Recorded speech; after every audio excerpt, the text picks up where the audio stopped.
Okay, I think we can call the Wednesday, May 6, 2026 meeting of the Falls Church City Planning Commission to order. Mr. Trainer, can you call the roll, please? Mr. Duncan? Here. Mr. Krasner? Here. Mr. Stevens? Here. Chair Comont? Here. Mr. Kravinsky? Here. Thank you. Absent is Ms. Friedlander and Mr. Polinsky. Okay, and this is a joint session with our Housing Commission colleagues. Welcome tonight. We're happy to be with you to discuss the Virginia Village project. Do we call roll for Housing Commission as well, or how do you all usually handle that in your meetings? No quorum. Okay. Do you all want to introduce yourselves maybe at the top of the meeting? I don't know that you know all the commissioners, and we could do the same. Absolutely. Jordan Hicks, I'm the chair of the Housing Commission. Great. I'm Sarah Farr, I'm the vice chair of the Housing Commission. Great. Thank you for being here. I'm Andrea Comont, Planning Commission Chair. And I'm Tim Stevens, the Vice Chair, Planning Commission. Brent Krasner. Bob Travinsky, Planning Commission, former Housing Commission. Great. Okay. All right. So I think that brings us to the adoption of tonight's agenda. I think we have one small change that we were going to recommend. Yeah, I'd recommend, Chair, that we switch under item 7, where it says A, Commissioner Reports, which probably would not be of interest to our friends on the Housing Commission. But B is of interest to them, that we switch A and B under 7 so that we do the director's report first, and then we can follow with the commissioner reports, and folks from the Housing Commission can stay or leave without shame. Okay. Is there a second for that change? Second. All in favor? Aye. Aye. Okay. That brings us to our receipt of petitions. Any written correspondence this evening? Yeah, the commission received written comment from Nader Baruch on the Virginia Village project, making recommendations for to be added to the RFP. Great. Thank you. Are there any in-person petitions tonight? Does anyone here like to speak? Okay. Please come up. Could you Kayleen, could you? Brent.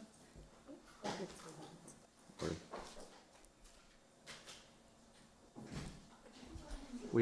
We've set up a public comment. Yeah, Right, so I was always looking for the forms, but I didn't see them.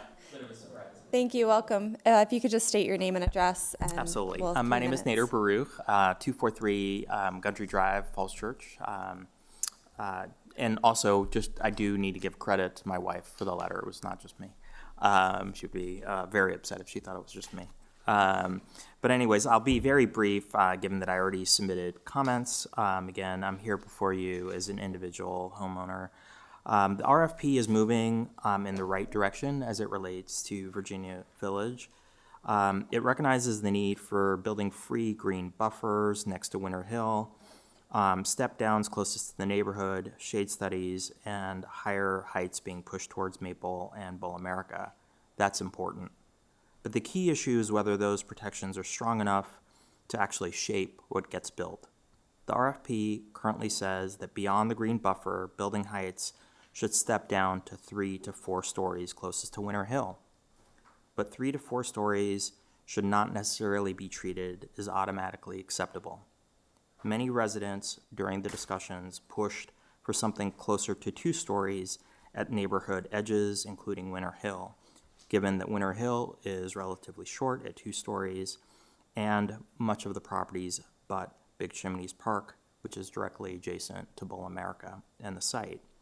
Unfortunately, given how the questions were phrased during the public discussions, the default was 3 to 4, because that's what was defined as low density, not something shorter than that. So I think that was an issue with how the questions were phrased rather than what the community wanted. The issue is simple. Heights plus proximity creates impact. Even 3 to 4 stories can cast shadows, reduce openness, and create wall effects if buildings are too close to property lines. The draft says studies that shadows should be studied, should inform how buildings minimize impact on Winter Hill and Big Chimneys Park. That language is simply too weak. If a shadow study shows meaningful impacts, the RFP should require design changes, including additional setbacks, real stepbacks, reduce heights where necessary, and massing changes to prevent a continuous wall condition or negative impacts to the neighborhood, and an open space park, which we've spent lots of money redoing as a result, and proffers coming from the Harris Teeter building. So my ask is straightforward. Keep the buffers and step-down language, but make it enforceable and meaningful. Require substantial setbacks from Winter Hill and Big Chimneys Park. Require real step-backs and step-downs at the edges. And require that redevelopment prevent negative shadowing and wall effects impacts to the neighborhood and the park, not merely study them. If the transition is not required, it will not happen. And given how this is being phased, the RFP plus the zoning changes are going to drive the development. We're not going to have an opportunity to do that at the tail end, and we're going to end up in binary choices, which none of us want to get into at the end of the day. Thank you. Thank you very much.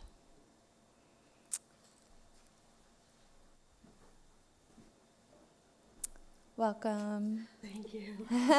Don't be nervous. I have. If you can just state your name and address for the record. Okay, Mary Lou Pickle and 249 Gundry Drive.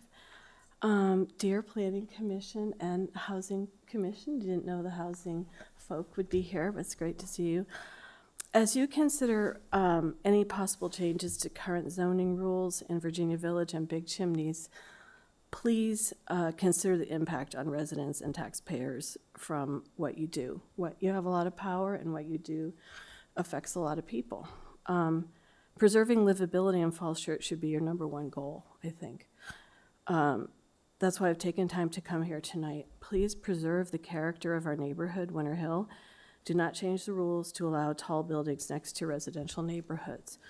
Anything next to Winter Hill should be 2 stories tall with buffering, wide setbacks, and preservation or even expansion of open space. Children deserve an open park with no walls that tower over them.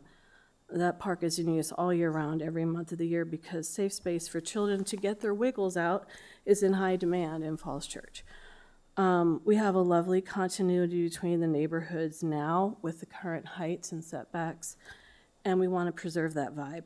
Please don't box us in, and please include explicit language if you're going to do anything to the zoning rules, and explicit language in the RFP to address these concerns. Thank you very much for your consideration. Thank you for your comments. Is there anybody else who'd like to speak tonight? Okay. All right, I think that brings us to our action items, which will be quick. We need to approve our minutes from our April 15th meeting, or any changes anybody wanted to request? Nothing? If not, motion to approve? Madam Chair, I move to adopt the meeting There- minutes Is there a second? of April 15th. All in favor? Aye. Aye. Aye. Okay, that brings us to our work session items. The first is Virginia Village Small Area Plan, first and only. Virginia Village Small Area Plan Amendments, joint work session with the Housing Commission. All right, let's give us a second to bring up the presentation. Make sure everybody can see it. And good evening, everybody. In case somebody's joining us for the first time, I'm Matt Matuzak, Planning Director with the city, and I'm joined here by several planning staff next to me, as well as housing staff, and our HHS Director as well. So I wanted to do is recap some of the progress that has been taking place. We have a couple of slides. I do see a lot of familiar faces, so much of this information is very similar to what you've seen in April. And I think what we're trying to do is continue the conversation of, based on what we're hearing, what are we doing with that information? And as we transition into the next phase of engagement, what do we need to do to actually kind of memorialize and document it? Because there is going to be a lot of specific steps ahead of us that require this information to go through certain steps and processes for us to really make sure it lives beyond this process. So we'll try to map that out for you, explain where it's going, how it's impacting various documents, and I'm sure through the Q&A, be able to kind of get to all the different questions. So just going to wait for the presentation to show up.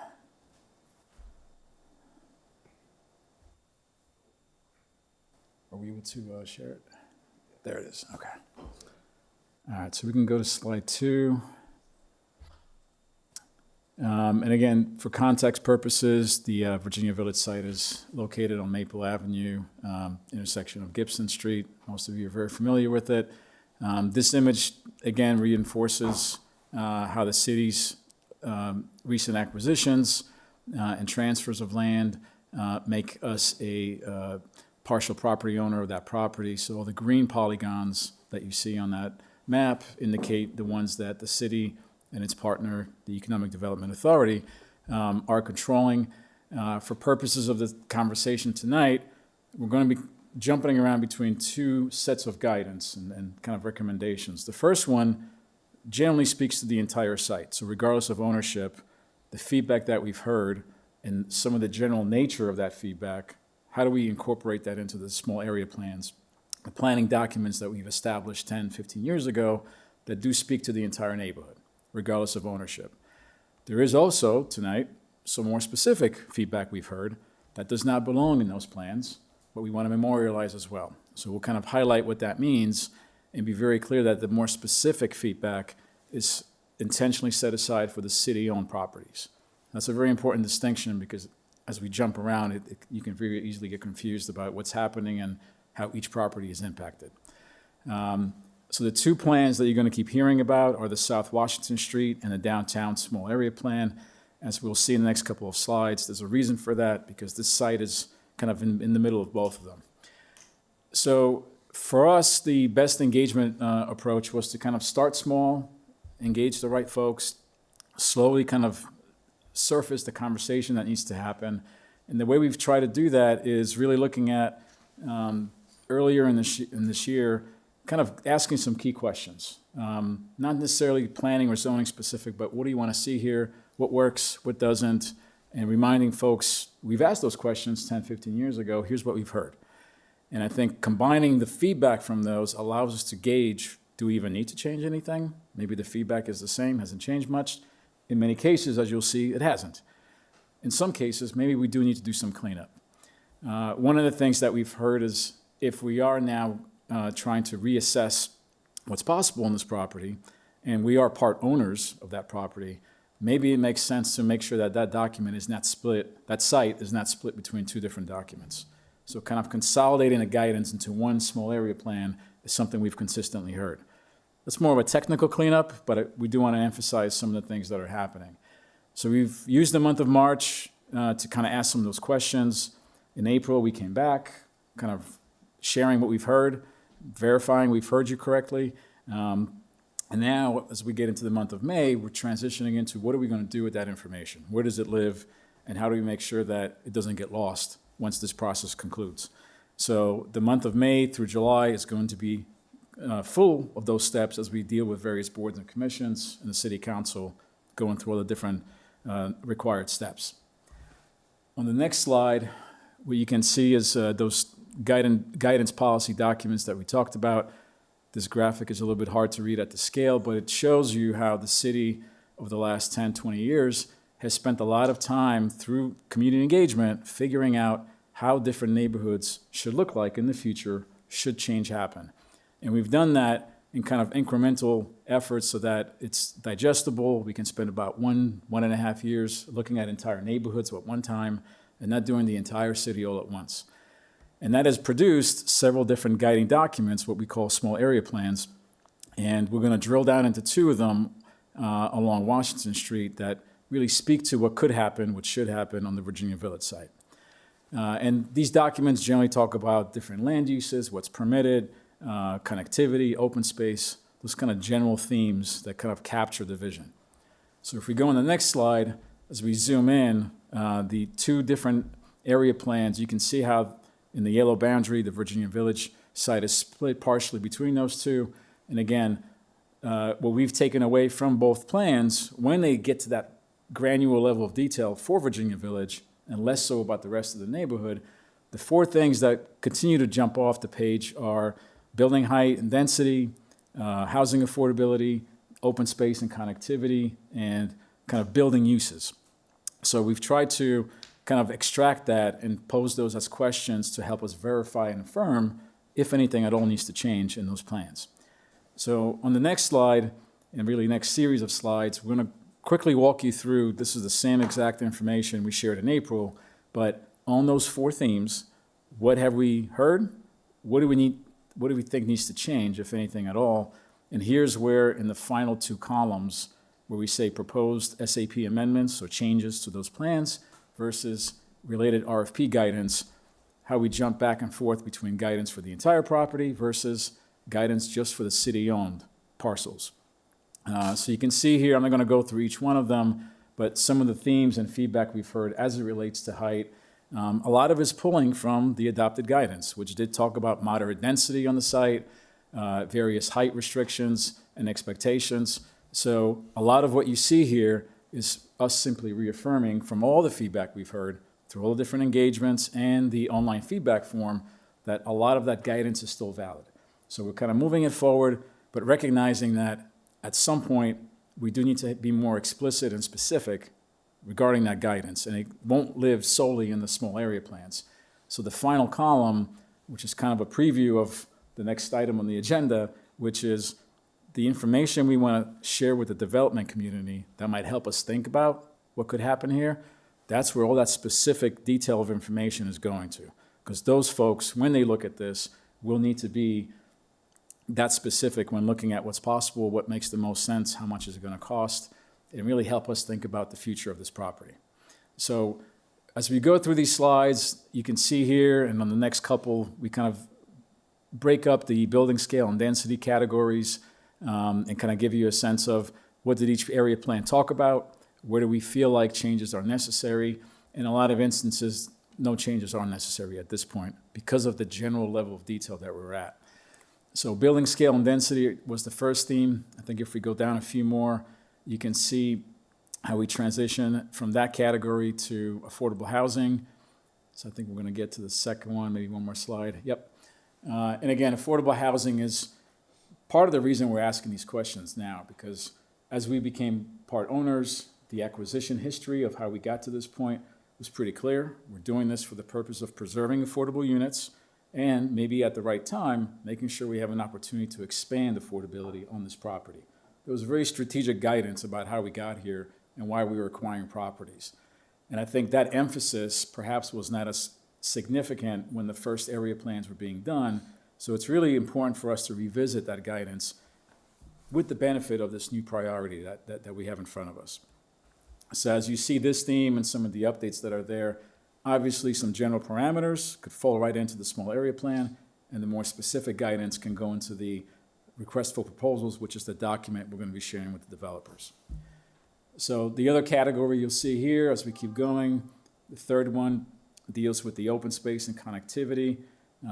Past guidance kind of gave us several different scenarios, how the property could be used for both open space and housing. So no matter where you look, there's a kind of a mixture of what could happen here.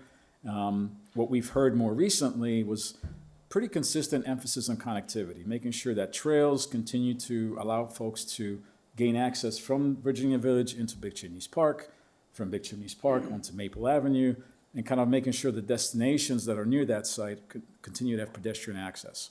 And folks don't have to go out of their way to still reach those destinations on foot.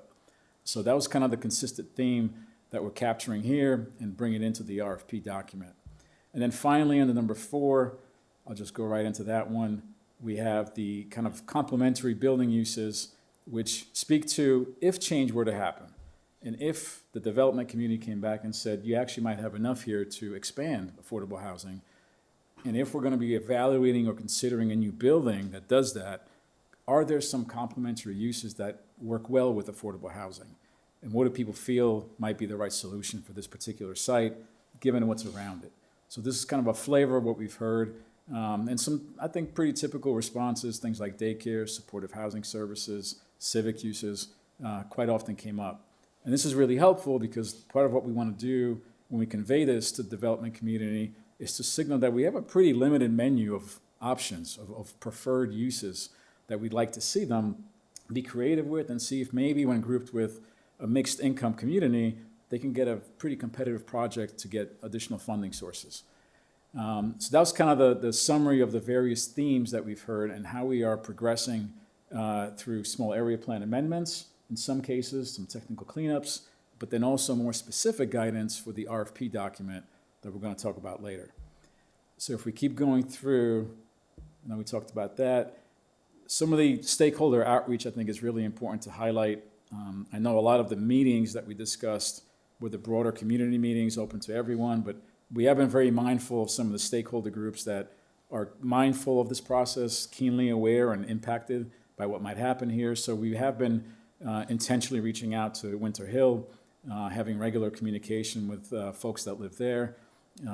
We continue to have regular meetings with folks that live on the property today and making sure they're able to follow. These are really good sessions where we can translate what's happening and kind of walk them through, because this is kind of a new process.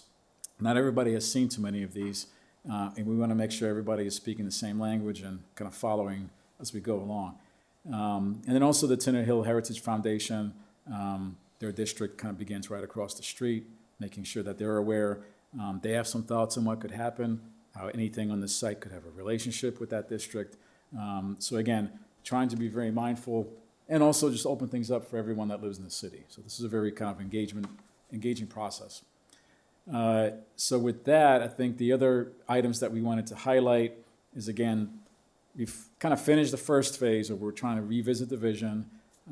We've, I think, attempted to summarize and recap what we heard. And now we are entering this 3-month window where we're going to be kind of channeling the feedback that we've heard. What level of detail are we receiving it at? And the most general feedback is going to go into the small area plans. More specific feedback is going to go into the RFP document, kind of informing the development community, and also probably become zoning changes to really help make sure that we're very clear about what our expectations are. And sometimes because of the nature of the small area plans, that kind of becomes less predictable. It's open to interpretation and negotiations that happen when projects are actually filed. So making sure that we're very prescriptive and having things that live in the zoning ordinance, I think gets us to kind of fill that gap and have some more certainty about what we really say about this particular site.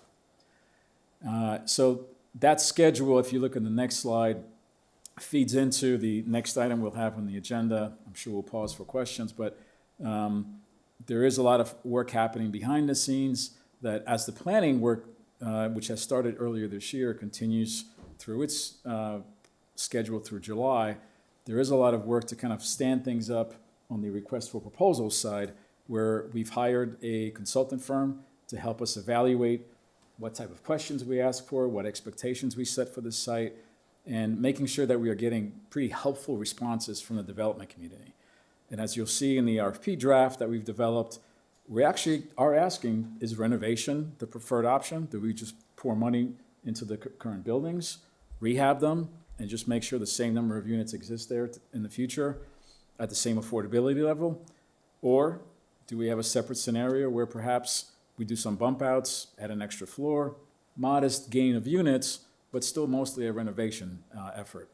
Or, as the third scenario outlines, is it time to demolish those units and introduce a new building that actually significantly expands the amount of affordable units we have, given that whichever scenario we pick, it will represent kind of a generational opportunity.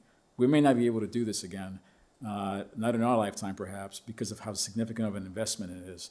And we are going to require a lot of coordination and partnerships to get the right funding to make this even happen. So considering all that, the goals that we've set for ourselves as a city last summer through the affordable living policy, what is the right approach here? And I think we're trying to make sure all the right people are in the room to help us make that really critical decision this summer. So we can speak more about the RFP later, but I do want to just kind of end it with where we are in the broader schedule and obviously the additional meetings that are still happening and will happen through this summer. So I think on the next and final slide, we just have some next steps, kind of highlighting additional meetings that are going to happen. Most of them, I think, have been scheduled, but we have a few more to also look at and kind of make sure we're giving ourselves adequate timing between various commissions and council meetings. So I'll pause there and happy to take questions as we kind of initially focus on the small area plan, but, and then we're going to talk about the RFP as well. Great, thank you. What would you recommend is the best way to kind of go through? Do we want to go through the table that's at the end of the staff? I mean, are you looking for feedback on the proposed SAP amendments from staff or general discussion? I mean, we have 4 different areas. We could approach it that way. I think that's probably best. We want to make sure we walk away tonight with being on the same page as it relates to the type of changes we want to proceed with as it relates to the small area plans. Because when we do return in June, in addition to what we discussed tonight, we're going to have the more specific changes we think might be necessary for the city code. And that may require a whole separate conversation. So we want to kind of have this in a good place so that when the more detailed analysis comes back in June, we can kind of focus on that. Okay. Does everybody have in the staff report, Jack, could you bring it up? Sure. Maybe we can just go through each section. Anybody have a better idea? Or does anybody have some initial comments right off the bat that they'd like to share, thoughts they'd like to share? Housing Commission members? If not, we can just kind of dive right into the table. Okay. Yeah. So just one, you are recommending that we make that boundary change for the Bowl America adjacent properties, correct? Those would be Correct. brought into the South Washington? Okay. Will that by itself change any of the zoning? Because right now, you've got, part of it is B2, I think, and the other part is RM. If you merge those two in the same small area plan, do you have to make an adjustment to those So for- parameters? It is a good question, but I think because this is a lot to unpack on its own, I'd rather kind of keep the zoning conversation separate. Yeah. To answer your question shortly, the two, in our opinion, are unrelated because there will be different solutions for the zoning side of this. I think for now, what we're trying to do is reconcile the boundaries of the small area plan, so we're kind of staying at a higher altitude. There is some consideration as we continue to coordinate with our city attorney that those boundaries should also be reflected on the comprehensive plan, which I think right now is one large boundary for the entire city. So there is, I think, a current approach to make sure people, when they look at the land use map and the comprehensive plan, can see the boundaries of the small area plans. So that will reinforce the relationship between the two documents. But the small area plans will continue to be kind of a supporting role to the comp plan and also separate from the zoning ordinance, which will be much more detailed. But I think once we clarify and clean this up, next month when we come back, we'll give you a better sense of what's happening on the zoning side. Go ahead. Yeah, just before we get into the specifics about what we heard. So Mike, I was under the assumption it would be fairly easy just to redraw the map. And could almost be done administratively. I'm wondering why we're actually rewriting two 12-year-old plans at this point. It seems to me like if you look at the South Washington Street small area plan, it has everything that we wanted to say already. It proposes potentially preservation of the site. It proposes redevelopment of the site. It also proposes additional parkland, which I don't think is currently on the table. But why are we spending staff time rewriting a 12-year-old plan when the original plans have everything that we want in terms of the broad scope of the project? It seems to me like we should just dive right into what we want out of the project, as opposed to public hearings on small area plans and things like that. It seems that it's a bureaucratic step that probably isn't necessary. I don't know. I'm not quite sure why we're doing this part of it, when in fact the South Washington small area plan already says everything we want to do, and we could probably just adjust the map to take those 4 structures and put them in the South Washington plan and be done with it. I don't know. Maybe I'm missing something. No, Yeah. The logic behind what you just described, I think, is valid. I'll split into a legal argument and one that I think is more of a transparency and optics argument, where from a legal side, even if we are solely interested and only wanted to do a map change, that would still need to reach the council for adoption. So we're just kind of following our city attorney's guidance in that any changes to those plans, I think, require a certain process, which will invite key meetings that any other change like that requires. So to a degree, some of this is unavoidable. There is a more nuanced conversation about if we feel like a change is necessary, do all these documents need to be changed? And I think you might hear a difference of opinion of what that really means. There is some belief that only the zoning language, I think, really needs to be reflective of what we're seeing here. I think the judgment call that we made as city staff, leadership, was early on, even if it means a few extra steps or a few extra meetings might be necessary, let's go through and update as much as we can for the sake of everyone being able to see, follow, not be confused, and even 5-10 years from now, look back and not start misinterpreting these plans because something else actually happened, regardless of which scenario we end up going with. So I think primarily for the community, for various stakeholders that are following this, we don't want to leave adopted plans with an outdated set of guidance, some of which does speak to certain levels of density that we're hearing maybe are not appropriate. Some of it speaks to the entire site becoming a big park expansion. I don't think that's on the table anymore. So setting those expectations and making sure beyond the group that's here tonight, anybody referencing them after July, I think is following a certain course that aligns with where we want to be with the site. The last thing I'll mention is, and I know this is a consistent assessment and sometimes accusations on staff, we don't know exactly what needs to happen on this site.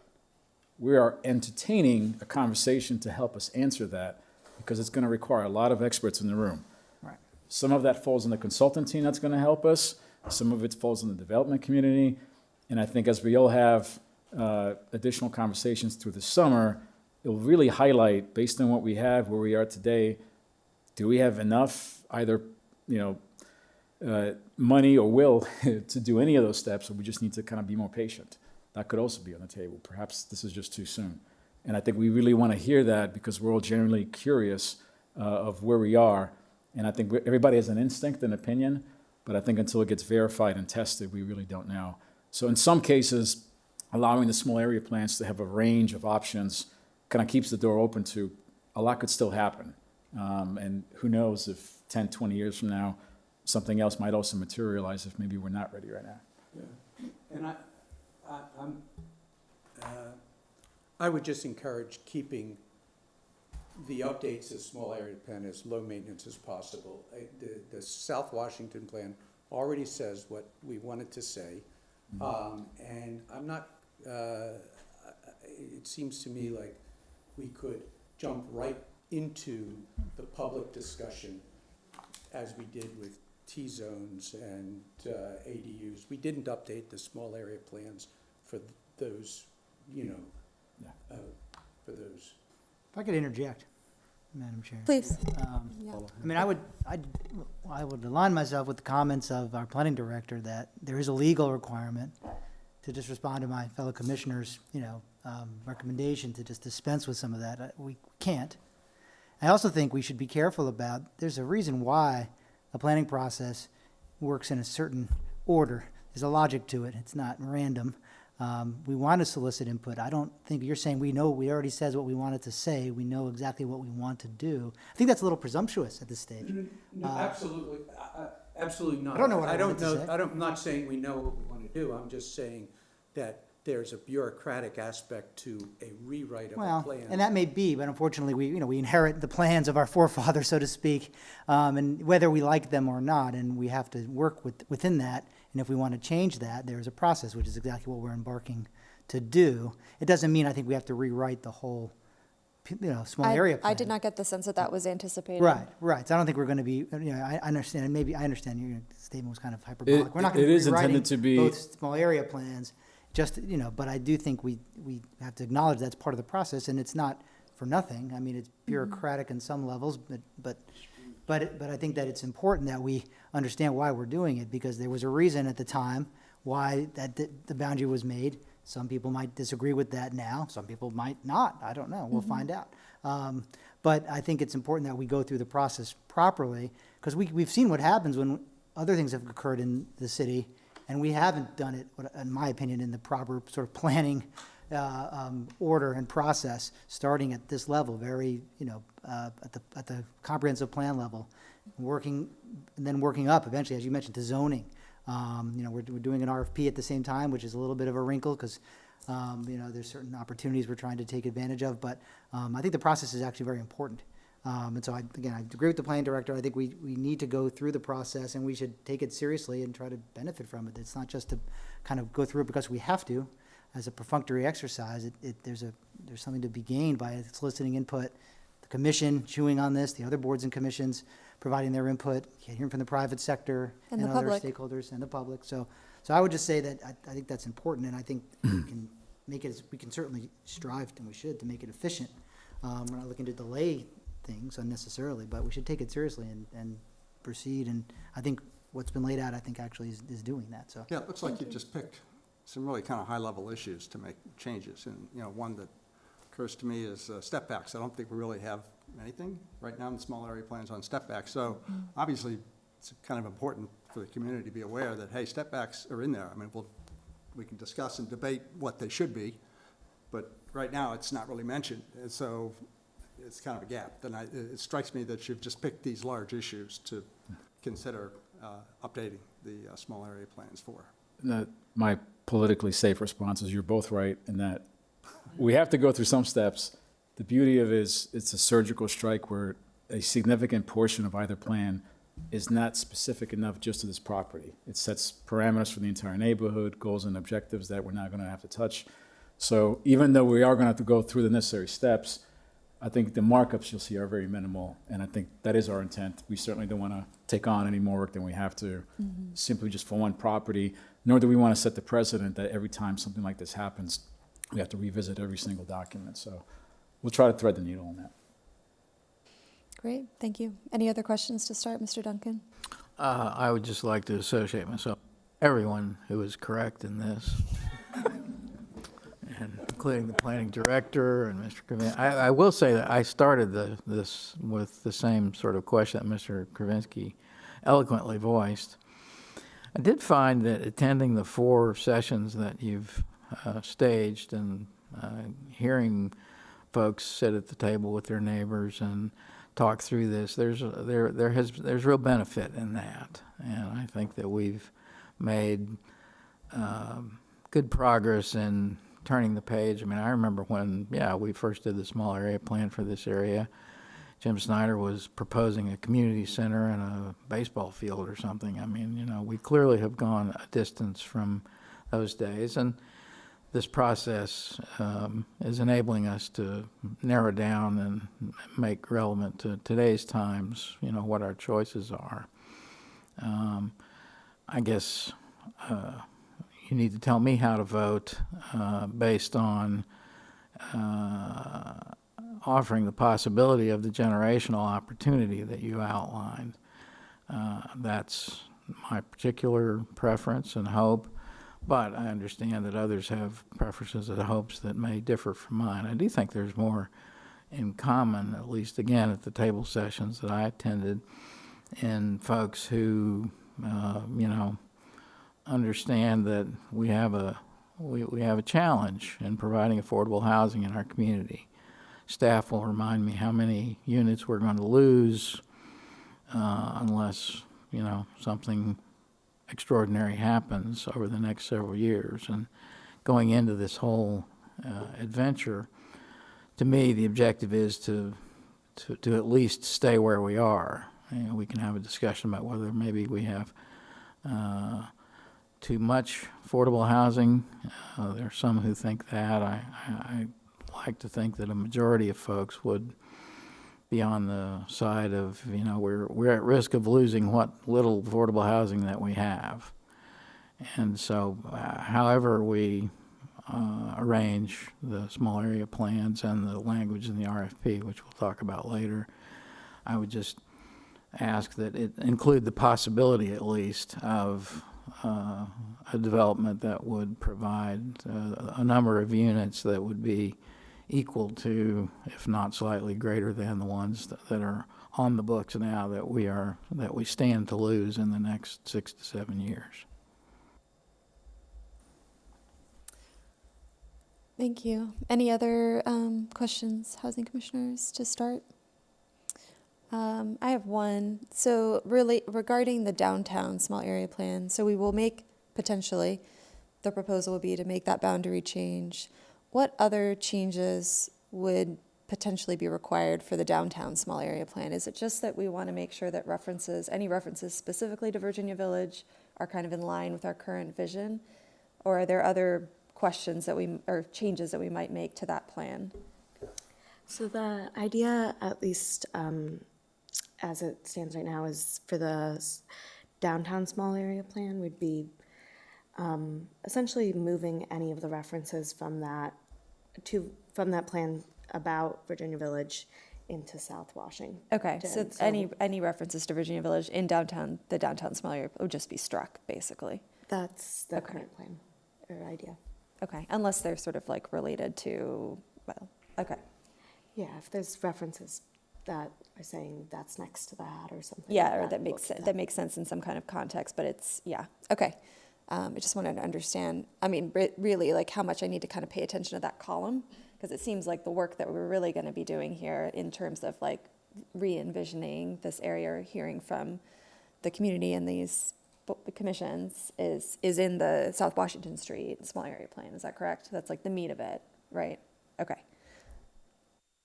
All right, well then, why don't we get started with this first section, and maybe we can just discuss each one in turn. So the step-down approach, maybe we can look more specifically at the South Washington Street small area plan, unless you think there's benefit to sort of looking at both of those columns.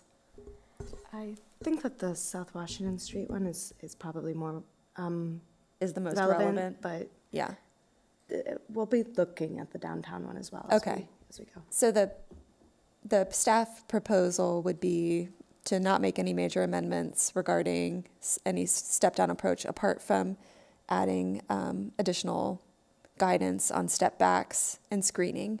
And that guidance would be general, right? Not specific in terms of like step backs should be X. Yes, yeah, it would be general in line with. Just that we would like to see step backs and screening in these areas. Okay? Yes. Any thoughts on that proposal from our commission or the Housing Commission? Go ahead. Going back to what was said earlier in the meeting, so what's the enforcement mechanism here, not only for this, but whatever else we're going to talk about? I mean, what we would like to see, I agree, based on my hearings of the conversations at the tables, there was a general agreement on step downs. Some differ about where we start and where we end up. You know, do we start at 7 and step down to 4 and 2, or do we start at 5 and step down to 3 and 1, or 2? I think that's a discussion that we'll have when we get to the RFP.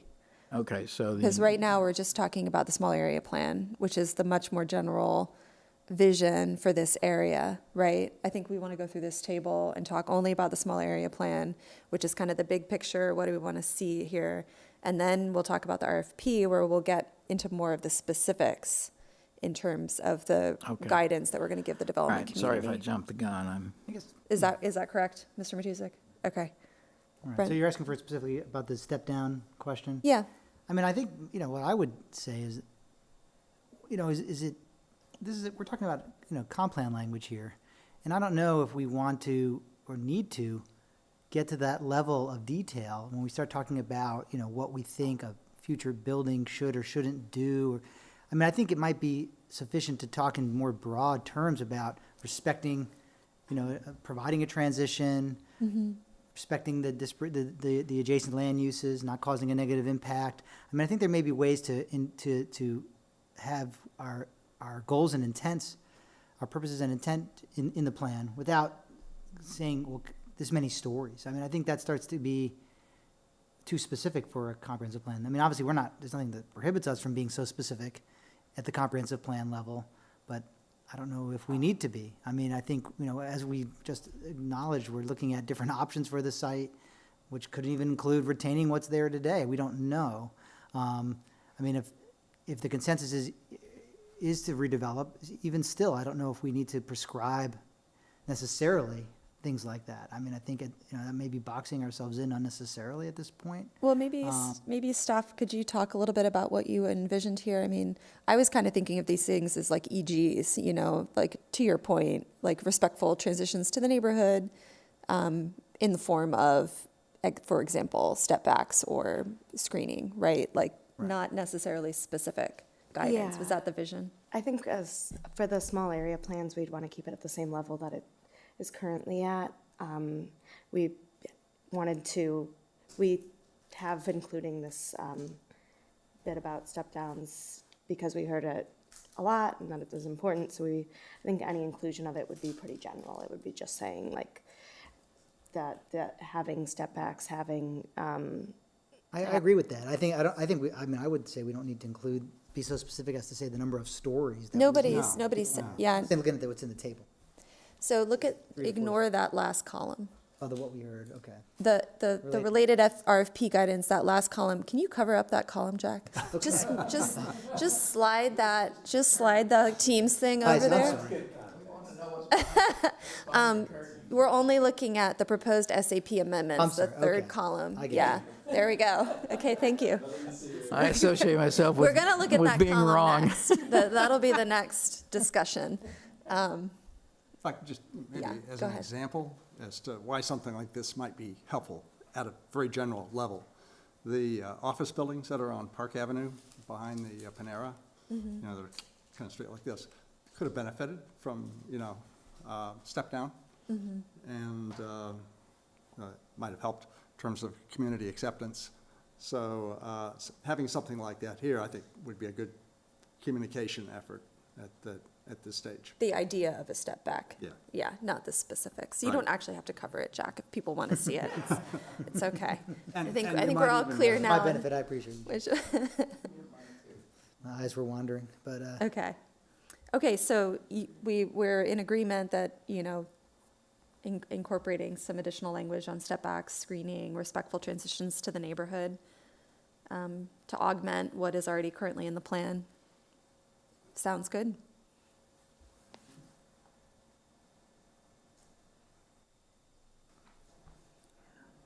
Okay. That brings us to building height. Again, the third column here, no major amendments necessary given current level of detail. Additional guidance for height transitions may be added. Could you talk a little bit about what kind of guidance you're envisioning? Yeah, so it would be similar to the setbacks that we just talked about, where we would say that that there would be a preference to height transitions, that there would be a preference to having kind of that buffer, that kind of step-down approach. It would probably fall in the same language, but remain general, not have any specific heights included in this portion of the project. Okay.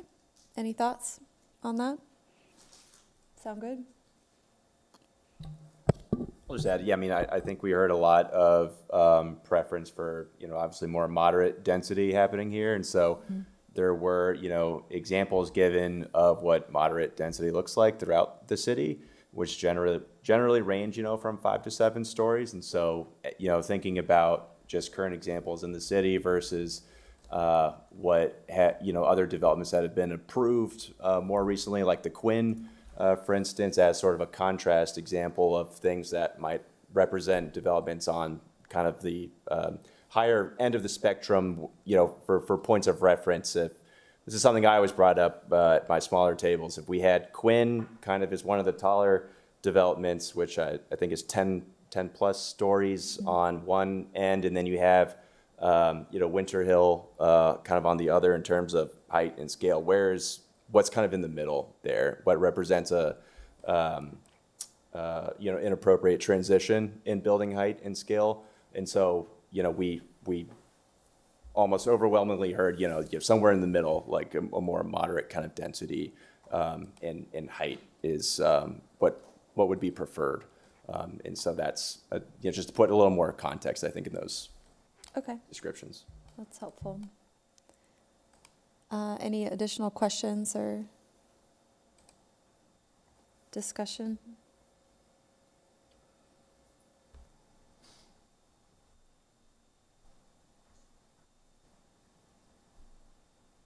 Nope, okay.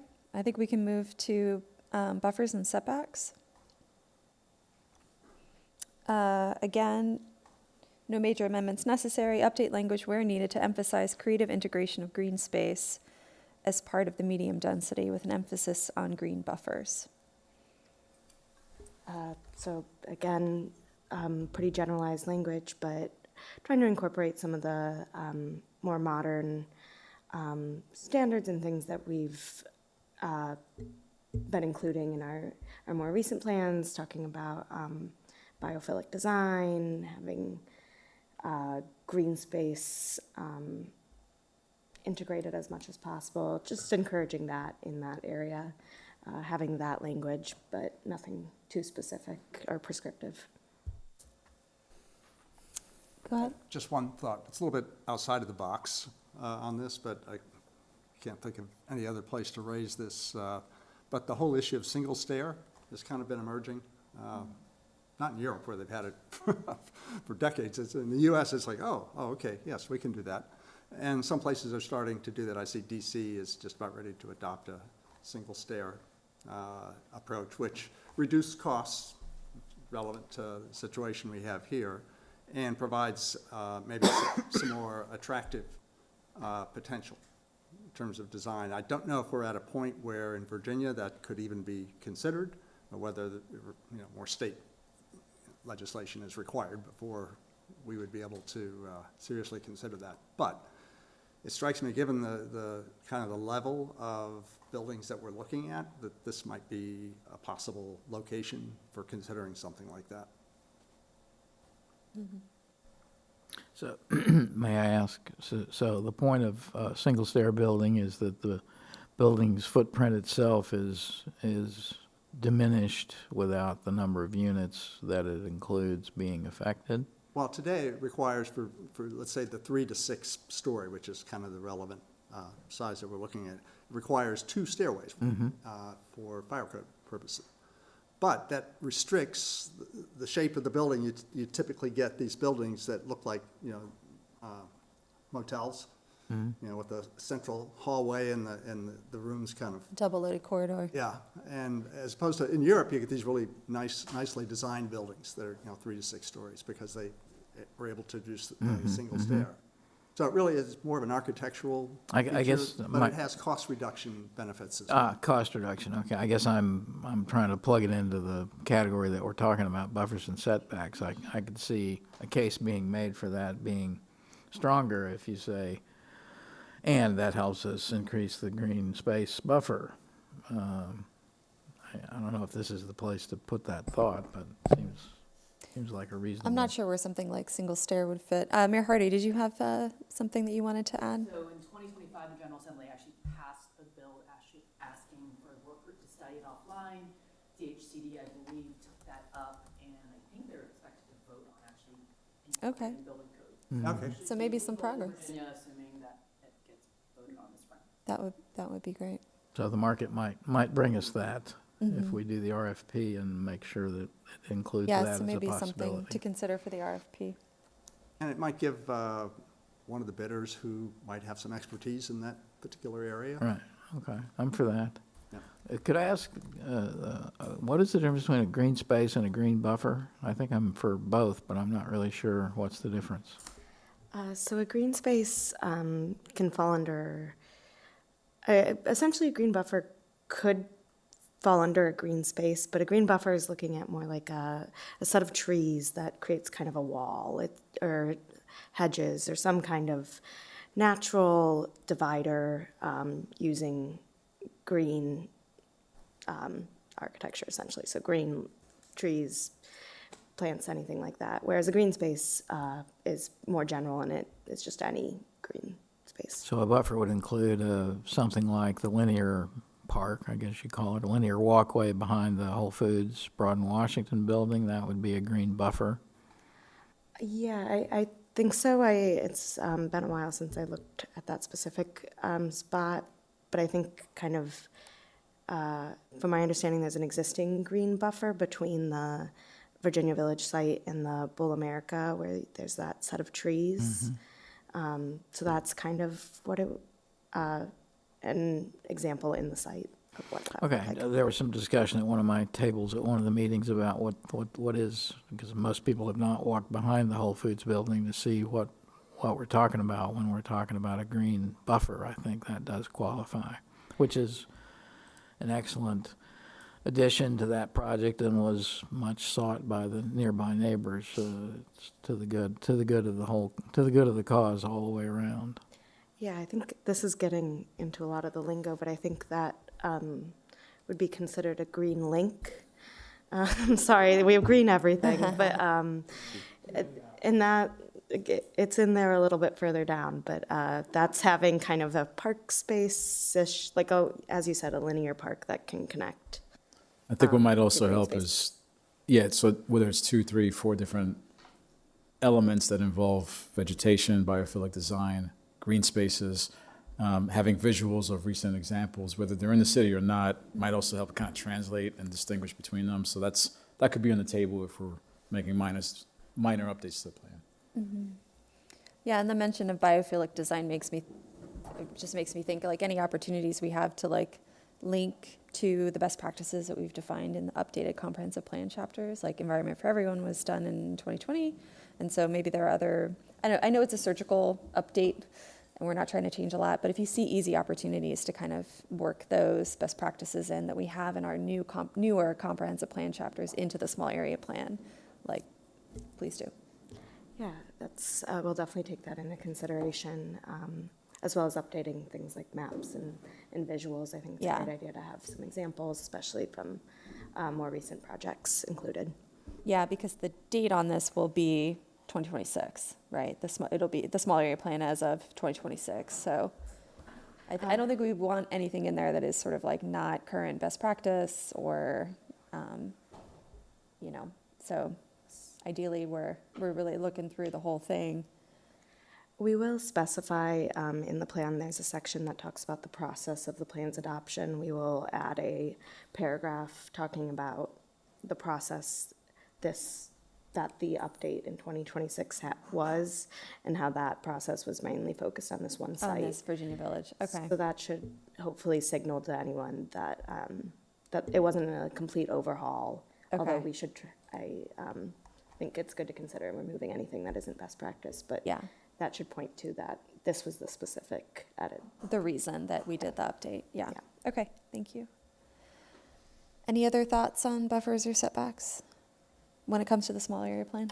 I mean, I think these items are all sort of variations on the same theme as far as respecting, adjacent land uses from potential, incompatibility and negative impacts, which is sort of planning 101. I mean, a lot of that's enshrined in sort of other foundational documents like in the comp plan, but I think clearly that's a concern of the neighbors and people who live in proximity to the site, and so I think it needs to feature prominently. But yeah, I agree. Just overall, we can be specific to a point, but right, I think we should be careful to prescribe, more than just sort of what the goal is to, as far as not causing harm and negative impacts to those adjacent neighborhoods that abut the site. I think it also speaks to, the great work that went into developing these plans in the first place, where in our opinion and the community's feedback, even 10, 15 years ago, I think that transition, the expectation for how sites fit within their context, I think was captured effectively enough where as you go down in that fourth column, there's a lot of no changes needed. And that's partly because I think how well the wording was originally crafted, but also I think from our ability to be very mindful of the fact that a lot of work went into those plans. And we don't want to set expectation that suddenly for one particular objective, for one particular site, we're going to just rewrite the entire guidance. So the degree to which we can rely on well-crafted, expectations that live in those plans. I think we're trying to stay true to that. I think the community respects that, and they're hoping that the work that they did put in, whoever was involved back then, I think is still valid, and we're trying to be respectful of that. That's a good approach. Okay, I think that brings us to the last section or topic, architectural style. So here, staff recommends that we emphasize residential forward design that complements neighboring architecture such as Pearson Square, Winter Hill, and the existing Virginia Village structures. Any thoughts or feedback on? I'm assuming we would be adding language to make that emphasis. Yeah, I think one thing we heard in the meetings was that the current language that's in the plan is a little vague. It just says to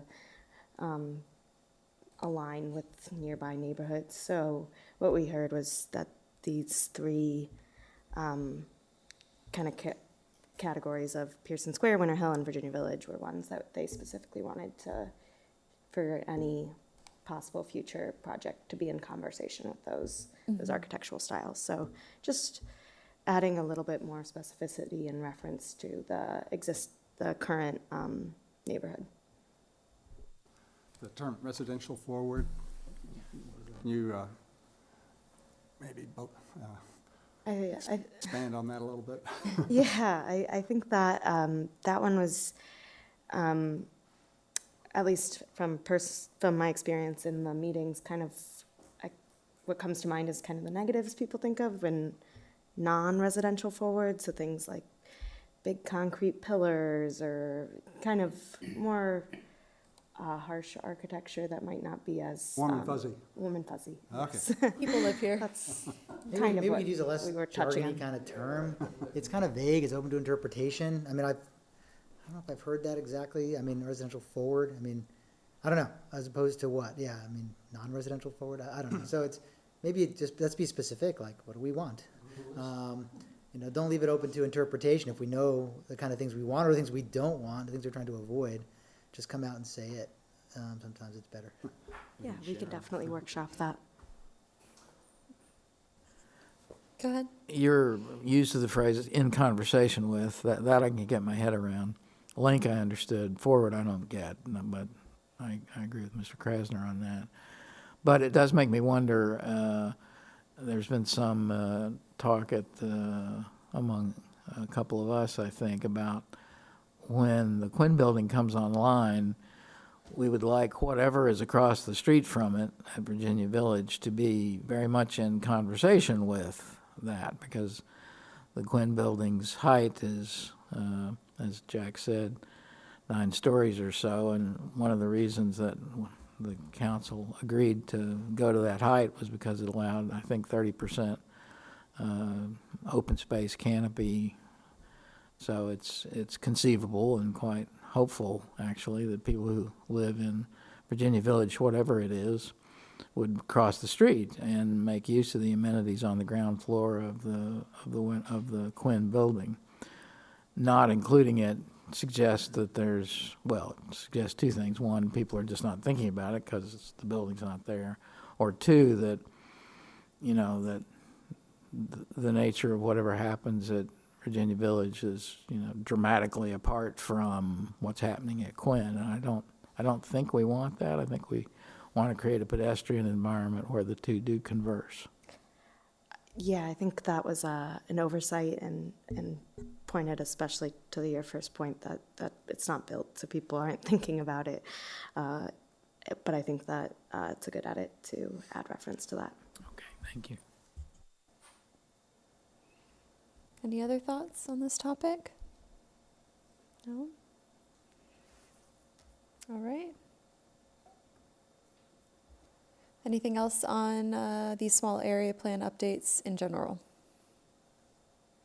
Advice for staff. So the next step on this is that you'll draft the updates to both plans, and we'll see that at our June 3rd work session. Yes, so we're working on drafting it based on the input that is in these 4 tables. and what we hear tonight and during the meetings, and then we'll bring that back to you at your next work session. Go ahead. Just one question. So, in terms of what we heard, I don't see anything, did you hear anything about anybody advocating preservation of the units? It's not listed here as what we heard. I'm not advocating for it. I just want to understand, is there any community input that has said what we really want is just to preserve the units or modify the units, update the units, add the bump outs? I know that those are options that you're considering in the RFP.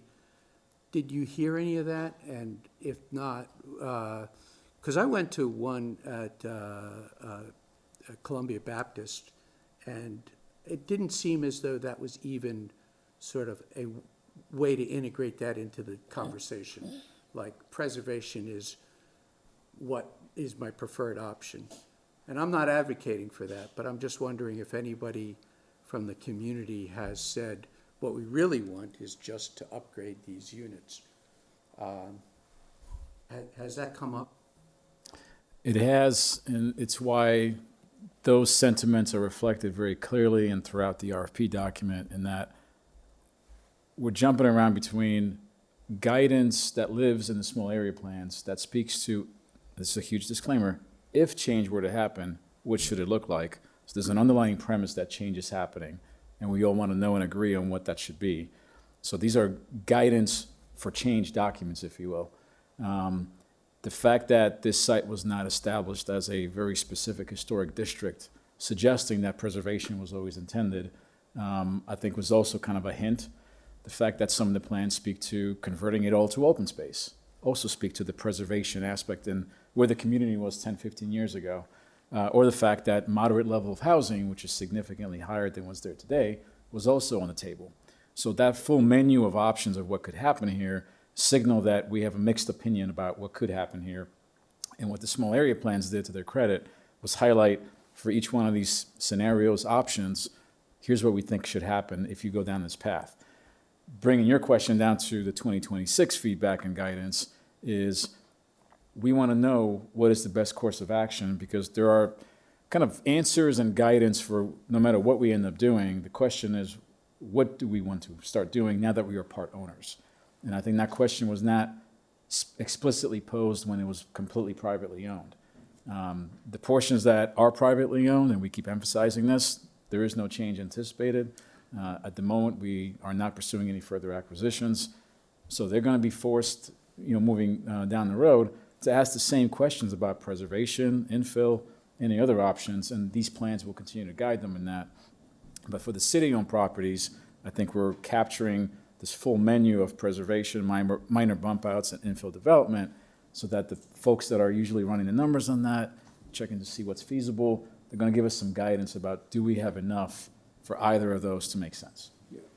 And I'm sure you're doing this already, but in the small area plan, you want to emphasize that this is, if there's going to be redevelopment, these are the parameters of the redevelopment, but we're not disregarding the potential that preservation is still an option, right?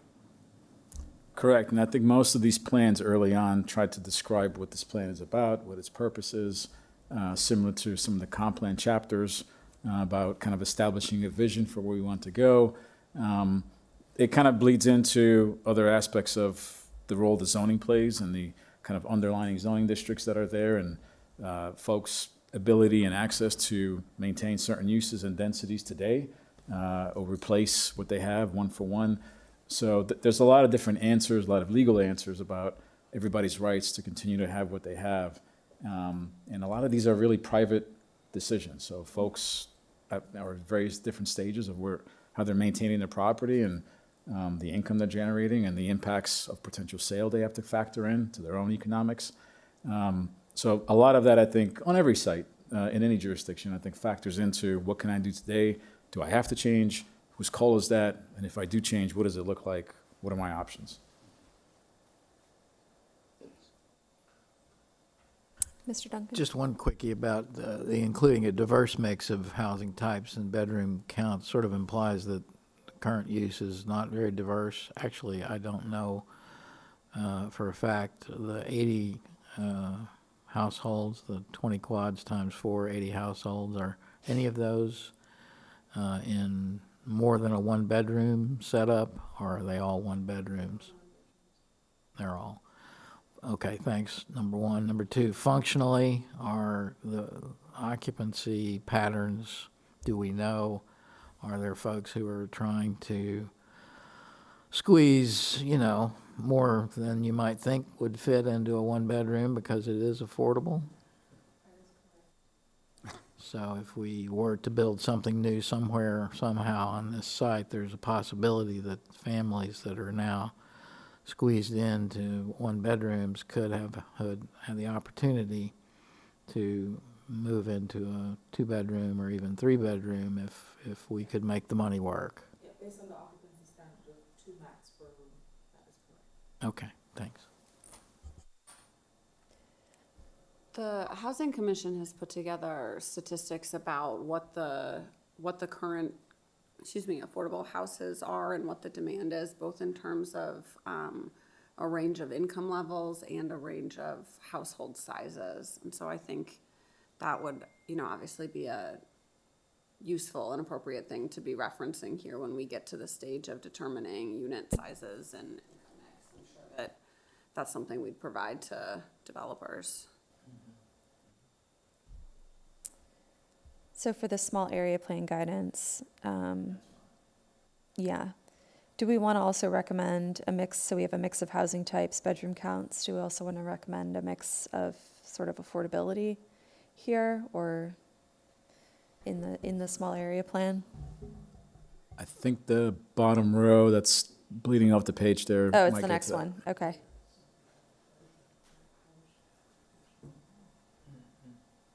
Okay, so any other thoughts on unit mix, the recommended changes on unit mix for small area plan guidance? No? So for affordability,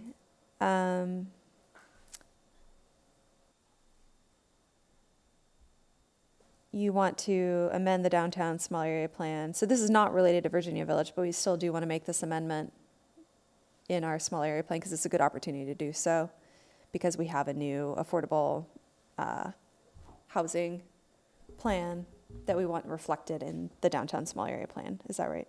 Yeah, I think that's the idea, is if we are going in and removing some of these things, we won't be making many edits, but to try to, as you said, bring things up to our most recent. To reflect the more recent conversation, yeah, on affordability. Okay.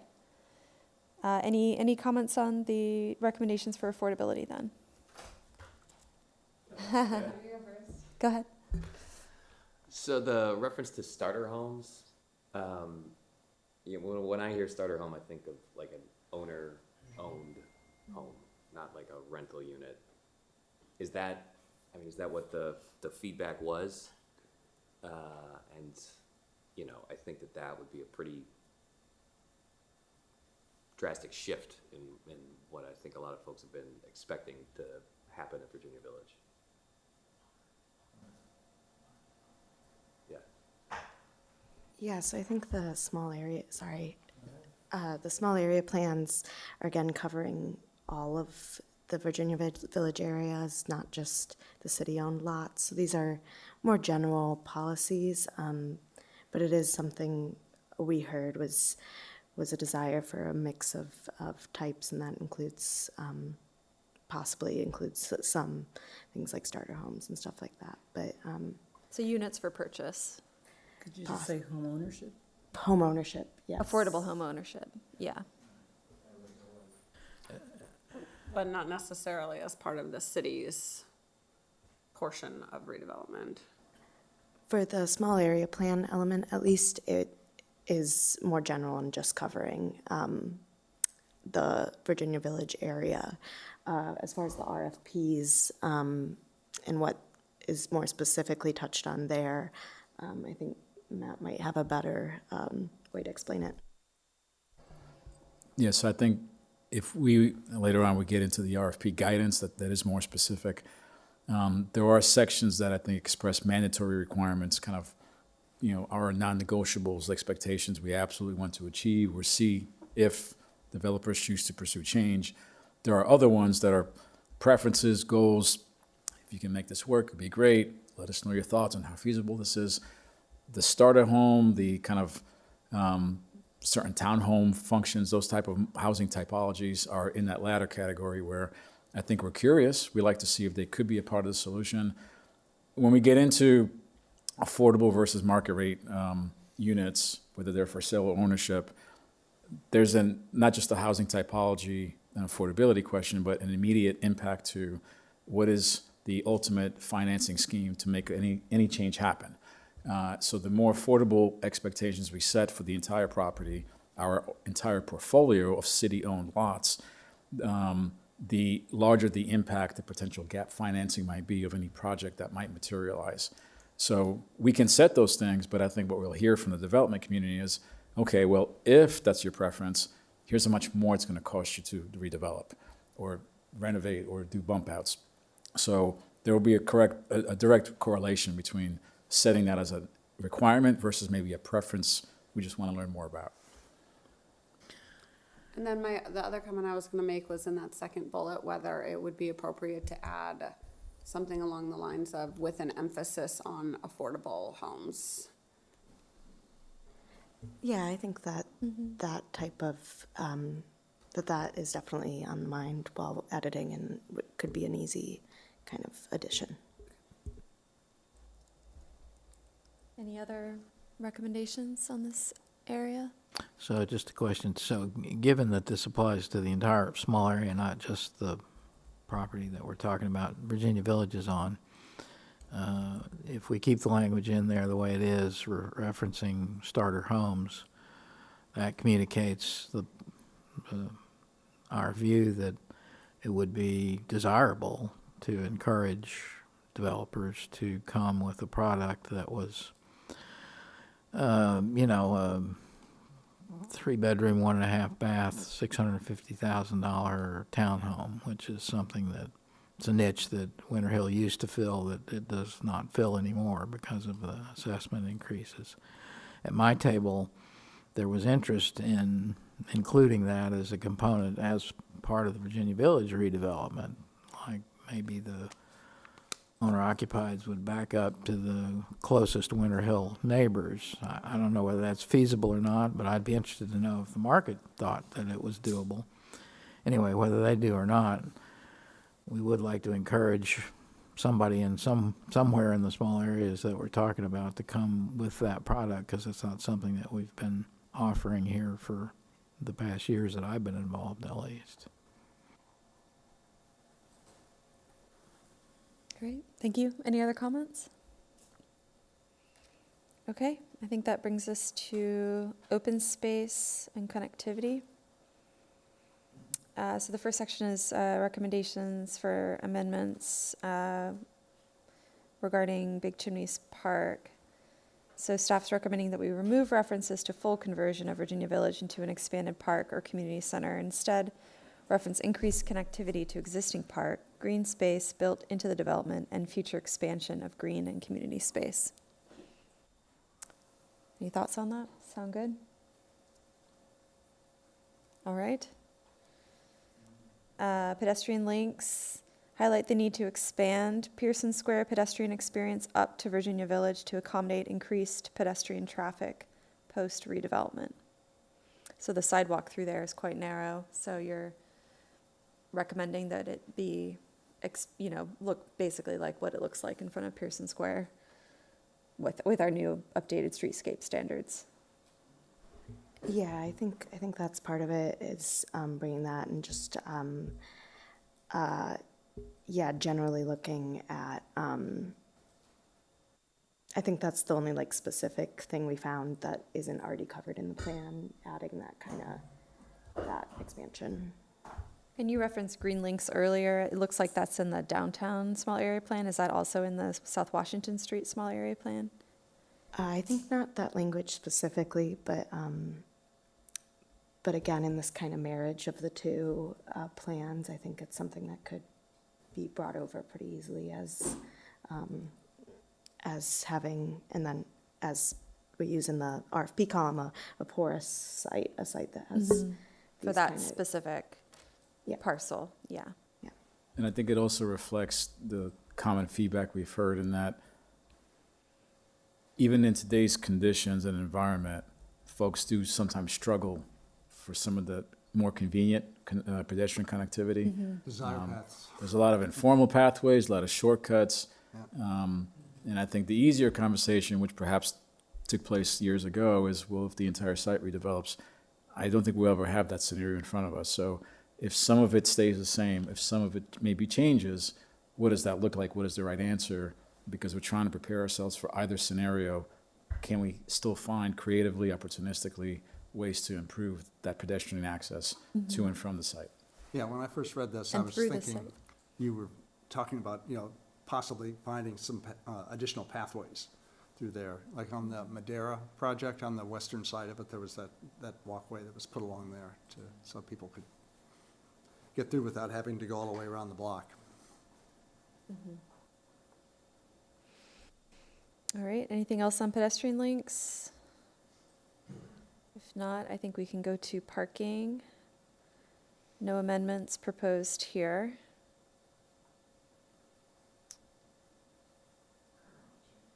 Any comments on that? Adequate parking should be provided for residents is sort of the current guidance in the South Washington Street Small Area Plan. 'Cause none of the units have parking, right? They're all, On or street. do they? Or They have some that- parking, Or do yeah. some of them have? They do in the rear. It's a combination, some Some have less it in- formal off-street parking spaces, a lot of on-street. It's It's a mix. somewhat challenged because of the dead-end condition of Shirley, but also, in some regards, from a distance, it looks like we're parking single-family homes, but in fact, these are quadplexes. So there's a kind of a natural, maybe historical challenge that was never solved in terms of having adequate physical supply for the amount of cars that folks usually have, so. Right. Right now, we have like restricted parking on those public streets, right? Today, there's some kind of like, I was looking at the street view, there's like a permit 2-hour, plan? some like 2-hour parking, I think on Maple, I'm not sure about the internal That's- streets. no, on Shirley Street too. Okay. There's signs Just a for, 2-hour restriction. it's signed for 2-hour parking. Do we enforce that? Probably never. Monday to That's a very Saturday, different 8 conversation. a.m. to 5 p.m. 2-hour parking only, 8 a.m. to 5. It doesn't say like resident only. It's not resident. It's not a resident parking district back there, is it? No. It's interesting. I wonder the history behind that. 2-hour parking, 8 a.m. to 5 p.m. Monday to Saturday. Oh no, sorry, except by permit. So it is a permit district. You looking at Shirley or Gibson? Surely. The whole street is permitted, 2-hour only. Yeah, I think most residential areas that are down the street from a commercial area have similar 2-hour parking. So maybe it was Signage. put in when Pearson Square was built, or Tenor. Potentially, or Harris Teeter. I just wonder, I mean, I wonder, I never, yeah, I don't know, I wonder how many of those folks have permit, I just don't know how we're actually, programs in force or what, I don't know. And then the fact, I'm sorry, forgive me just my ignorance of like some of like the intricacies, there's like a gravel parking area back in there off of Gibson, is that privately owned, I guess?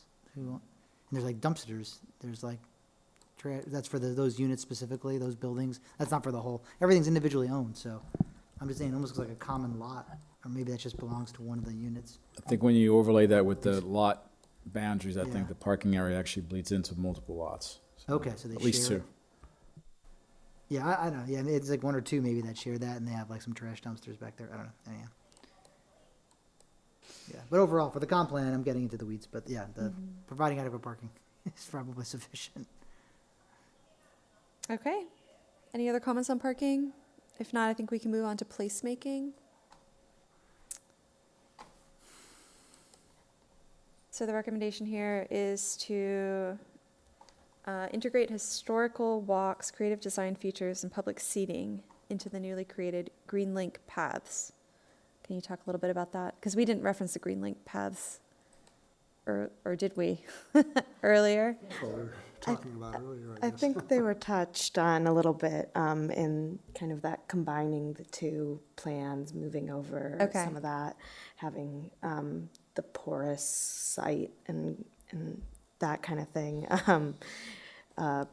Hopefully it all reads a little easier once we have the drafted language in front of you next, for your next session. But yeah, I think this came out of conversations from the public meetings where people pointed out that there are a lot of the historical walking routes and art walk route is near there, and kind of how can we combine that as well as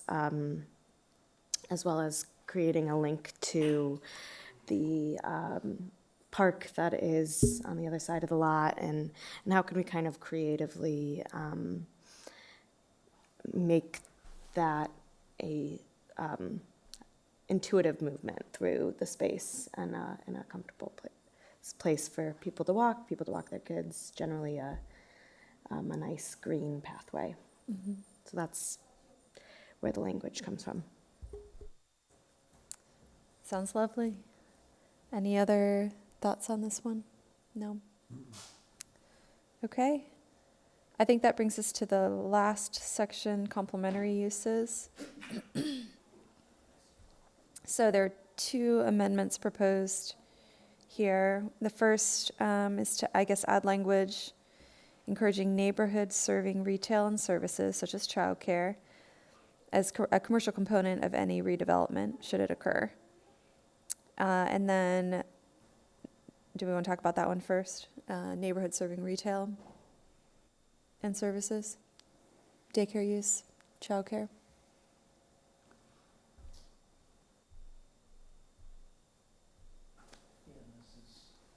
Again, this is for the entire small This is for area. the vision for the area, yeah, So, the small yeah, area plan. I have no objection for the whole area. The more I've thought about the Virginia Village site itself, and particularly the parking situation, the more I veer towards thinking it should be as close to residential only as we can, as the market will bear. Just because, again, you know, the hope is that we'd be able to serve more than 80 households, and more than 80 households is going to generate at least 1 car per unit, and probably more like 1.5, and adding that parking demand to a demand for parking for commercial uses in that particular area, I think is asking a lot. I mean, you know, again, the ground floor of the Quinn Building is leasable and has spaces for commercial uses that are walkable by Winter Hill and Virginia Village residents. So, but again, I'm talking specifically about Virginia Village. As a whole, the small area certainly could include an encouragement to do small commercial bays. Go ahead. I just wanted to second what Mr. Duncan said. It seems to me that if we're going to put that in as a requirement specifically for Virginia Village, and maybe, again, this is broader, but we want to be careful about presupposing what the development should look like in Virginia Village. I mean, we may find out that that type of language presupposes a 5 to 7 story building with where that could accommodate street level retail, things like that. I'm not sure that we want to go down that road right off the bat. It may be that a developer is going to come in and propose something else, that's fully residential. So I think right now, what you're seeing in that 4th column is really any additions above and beyond what's already in the plan. I think the daycare, childcare nod is to simply begin a journey of maybe a revisit to what our permissions and prohibitions are on that use throughout the city, and making sure that if it perhaps serves a project well, would be, open to kind of considering it here.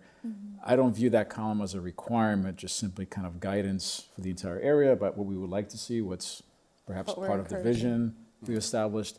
I think once we get to the fourth column, which is the RFP guidance, even within that, there'll be several different tracks of mandatory requirements versus preferences.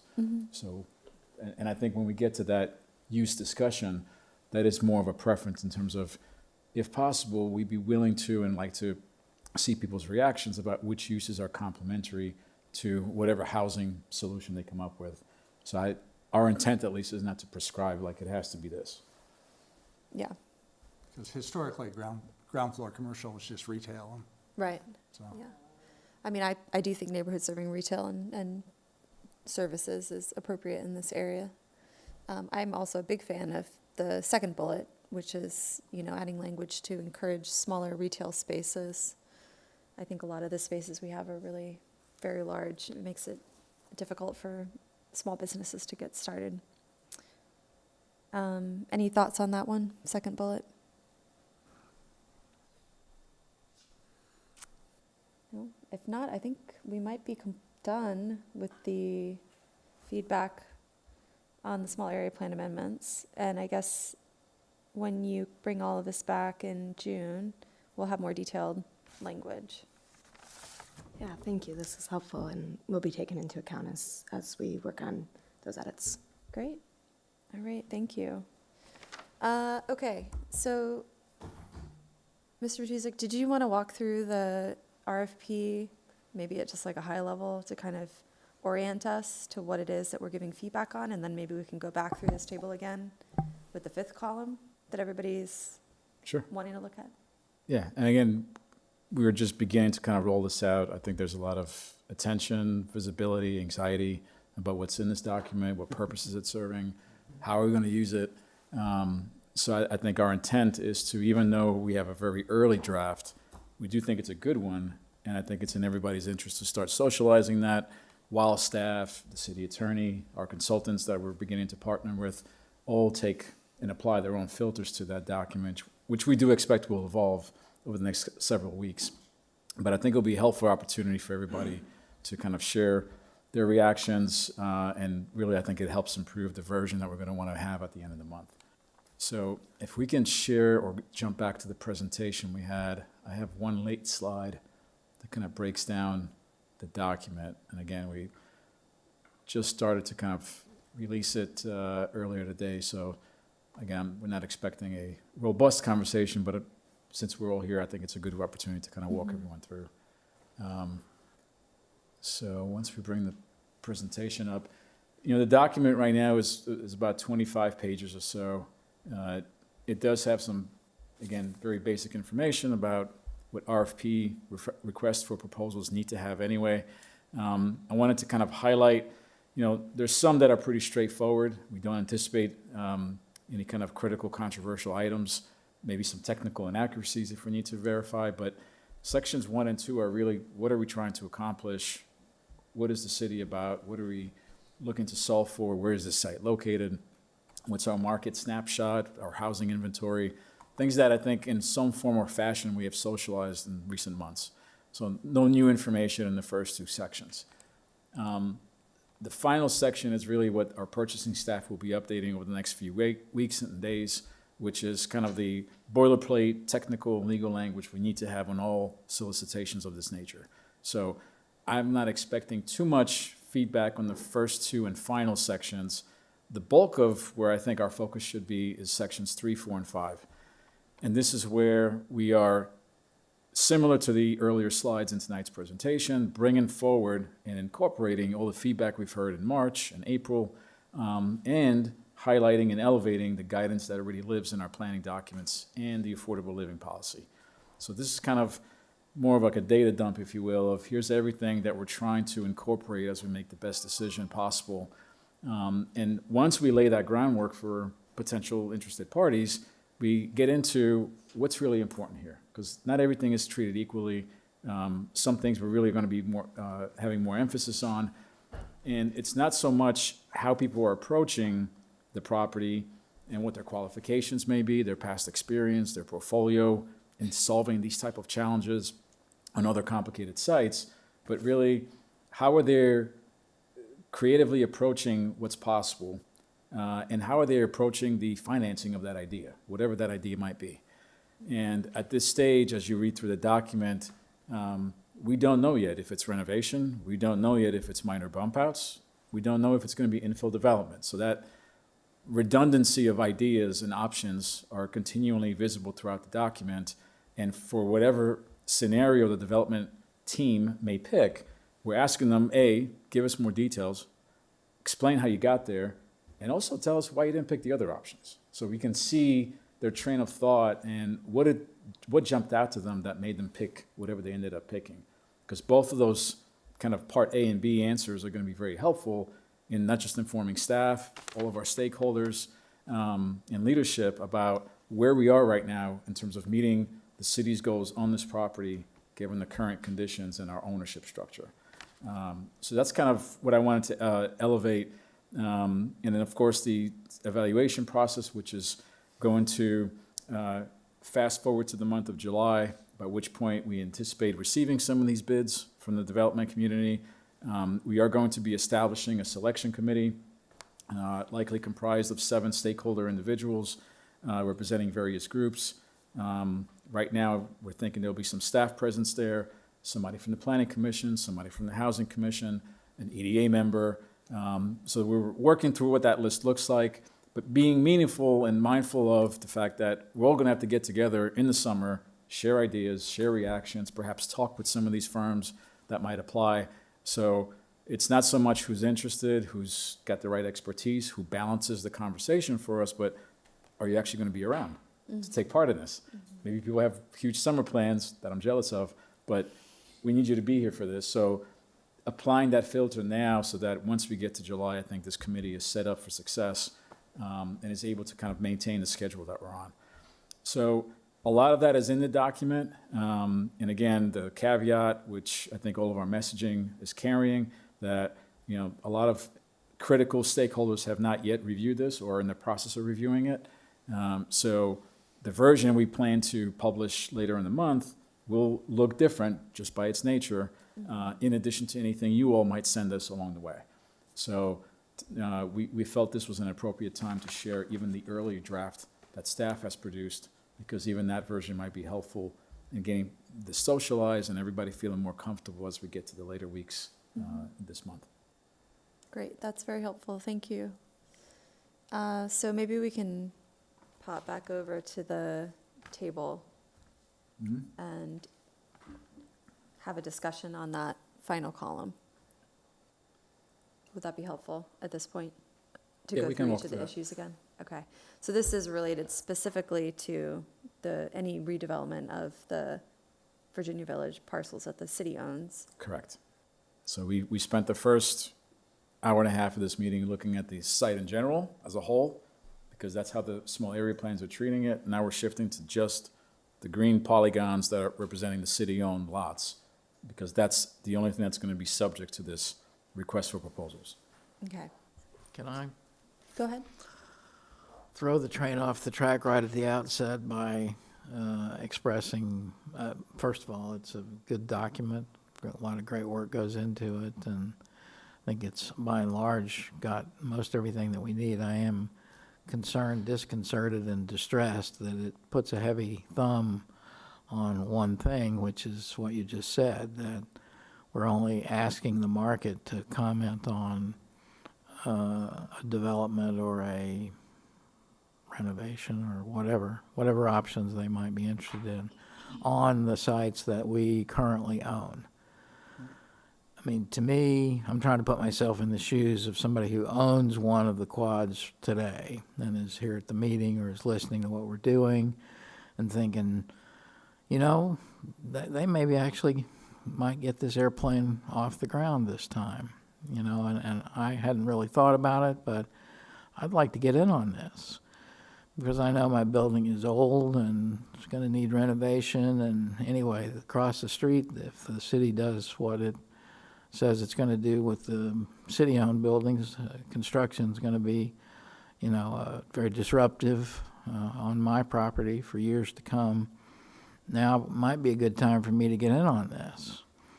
And I feel like if we don't tell the market that that's at least an option to consider all the properties, then the whole effort that we go to is, to some degree, not achieving our fullest potential.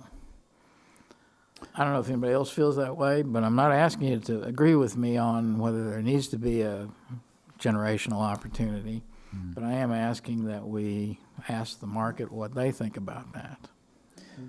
I agree. I mean, I guess I was going to ask it, that's kind of a similar question in a different way. And again, forgive me, because I know people have been very involved in this for a number of months and maybe in years. But why this RFP now? We own 9 of the 20. So why now? Why didn't we do this 5 years ago? Why wouldn't we wait till we have some larger percentage of the units to have that critical mass? To kind of get what Mr. Duncan is getting at. So, and again, please, enlighten me. I don't know, why now? Why are we doing this RFP now? Why in 2026 with 9 of the 20, less than 50%, are we doing it? Curious. I'd like to know. It's a great question, and let me explain why we're doing it, even if it leads to us just agreeing to disagree on the current direction. First of all, we are proceeding with 10 lots being in play because the corner one, which closest to Chimneys that we don't own, has expressed interest in participating in several different ways, which I think allows us flexibility and I think signals to the development community that you can count on that parcel if it helps you with any kind of creative solutions. Everything you just raised, I think, was exactly valid in November of last year when we first, maybe for the first time, appeared with a aggressive schedule on how to potentially solve this, kind of ask some of the tough questions, look at this site very differently that we haven't before. And since that time, we've been raising awareness with the existing ownership structures through letters, emails, phone calls, meetings, and over the last 5-6 months, we have had discussions with many of them, not just to kind of socialize and introduce what we might be entertaining here, but really gauge where are you with your property? How's everything going? Explain the direction we might be taking, explaining some of the different scenarios in front of us. And many of them have expressed that as attractive and appealing as some of this might be, they have some critical restrictions that for the near future prevent them from selling. Some have capital gain issues that I think have significant financial implications for them. Some of them have really strong relationships with the people that they're renting those units out to, some of which are their relatives. And it is not in their interest to displace them. And I think it's a great relationship we want to continue and support. Some could be actively negotiating for potential sale, but at values that are 5 to 6 times more what the actual going rate might be for units that way. So whether it's us, whether it's a developer asking the same question, hey, would you be interested in this, might be a really good time. I don't think somebody is going to agree to some of the terms that 1 or 2 individuals may have offered us. So we've made the attempt. I think we've tried our best to expand as many lots as we can to make this as viable an opportunity as possible. I think the signal we're sending to residents of the property, to the development side, that what we're asking for is, do we have enough? And one of the answers might be, you're probably 2 or 3 lots shy. So just keep asking, be patient, maybe in 10 years something might materialize. The reason why we're asking right now is because there are consequences to status quo holding on to these units because they are in bad shape, the ones that we own at least. Many of them require regular maintenance. Some are going to require a lot of significant reinvestment soon. So we need to know, are we doing those investments for the long term? Is it just to get by the next 5-10 years?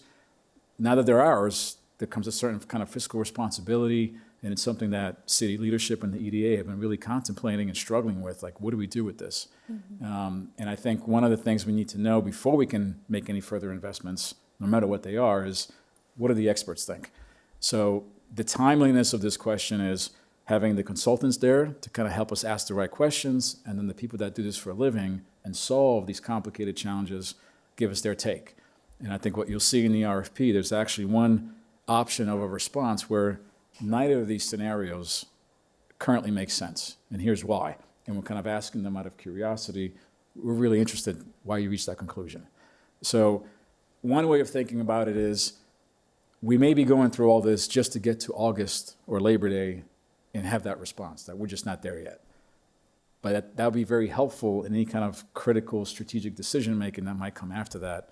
So I think we do need to ask the question, absent of which I think we're just having opinions, and everybody has some instincts about what we are, where we're going, but I think they need to be verified.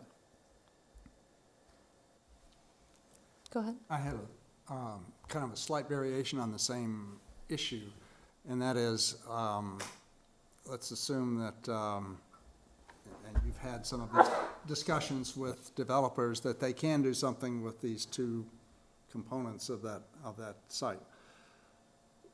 What's it going to look like when that's done from, let's say, an architectural standpoint? Is that viable to have some kind of development on the ends and then those existing older buildings in the middle? It'd be good to have them address how they think the site as a whole can work with kind of maybe this is too strong of a term, but somewhat balkanized approach to it. There's probably a better word than that. But the bookends, they may turn out really nice, but then you're going to have something in the middle that may not be so nice. It would be good to get input from the respondents as to how that can still work. No disrespect to current property owners. But what you're saying is, I think, something that I consider true for the entire commercial corridor that we have in the city, in that I think there's a healthy appetite not to redevelop every single site, where every block looks the same. We kind of start to lose the character of the place. And I think even if we wanted to, we could never accomplish that, just to kind of ease everybody's tension. But the other thing is, the market alone will do some of that for us. And that same logic, I think, applies to Virginia Village, where even outside of our control, the natural forces that are pulling on this property will likely result in kind of a mixed bag of some new, some old. And there's nothing really wrong with that. I think it helps with some of the typologies, various housing income levels that can be supported. So there are some potential advantages to that. What I think is really critical is that we could spend days and hours focusing on like what could happen here, what could happen there. What I want to emphasize is part of why we feel the way we feel about the aggressiveness of the schedule is that we're not receiving proposals by this summer. We're receiving concepts, an idea, both the narrative and visual, of how people see those two bookends solving themselves, or one helping the other, enough to kind of tell the story, to make us feel like we're understanding it, but also to generate the financial solutions that come with that idea. And if we were to agree on one and start working with a developer, they would have a whole separate process to actually file a more detailed project that we then have to go through our typical review process and kind of see the actual details of what that looks like. We're not going to get all that up front.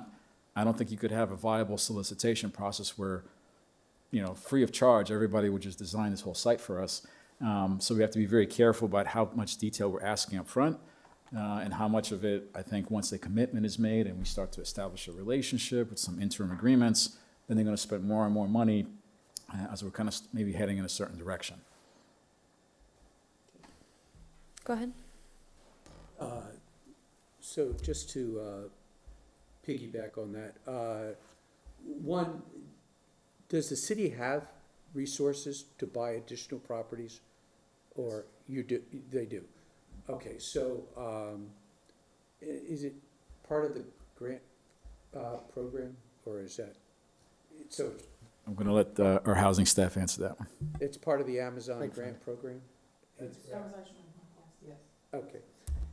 So, just to expand on what the other commissioners were talking about, you've suggested a particular type of development in the RFP, 5 to 7 stories. It specifically calls out, it says it can reach a maximum of 5 to 7 stories. But that's sort of what you're throwing out there, is a 5 to 7. There's one scenario if more significant change were to happen. There are two other ones that are much smaller than that. And there's 2 other, which are more smaller. And then you say, and in that scenario, it says something about, and 120 of those units need to be affordable housing units.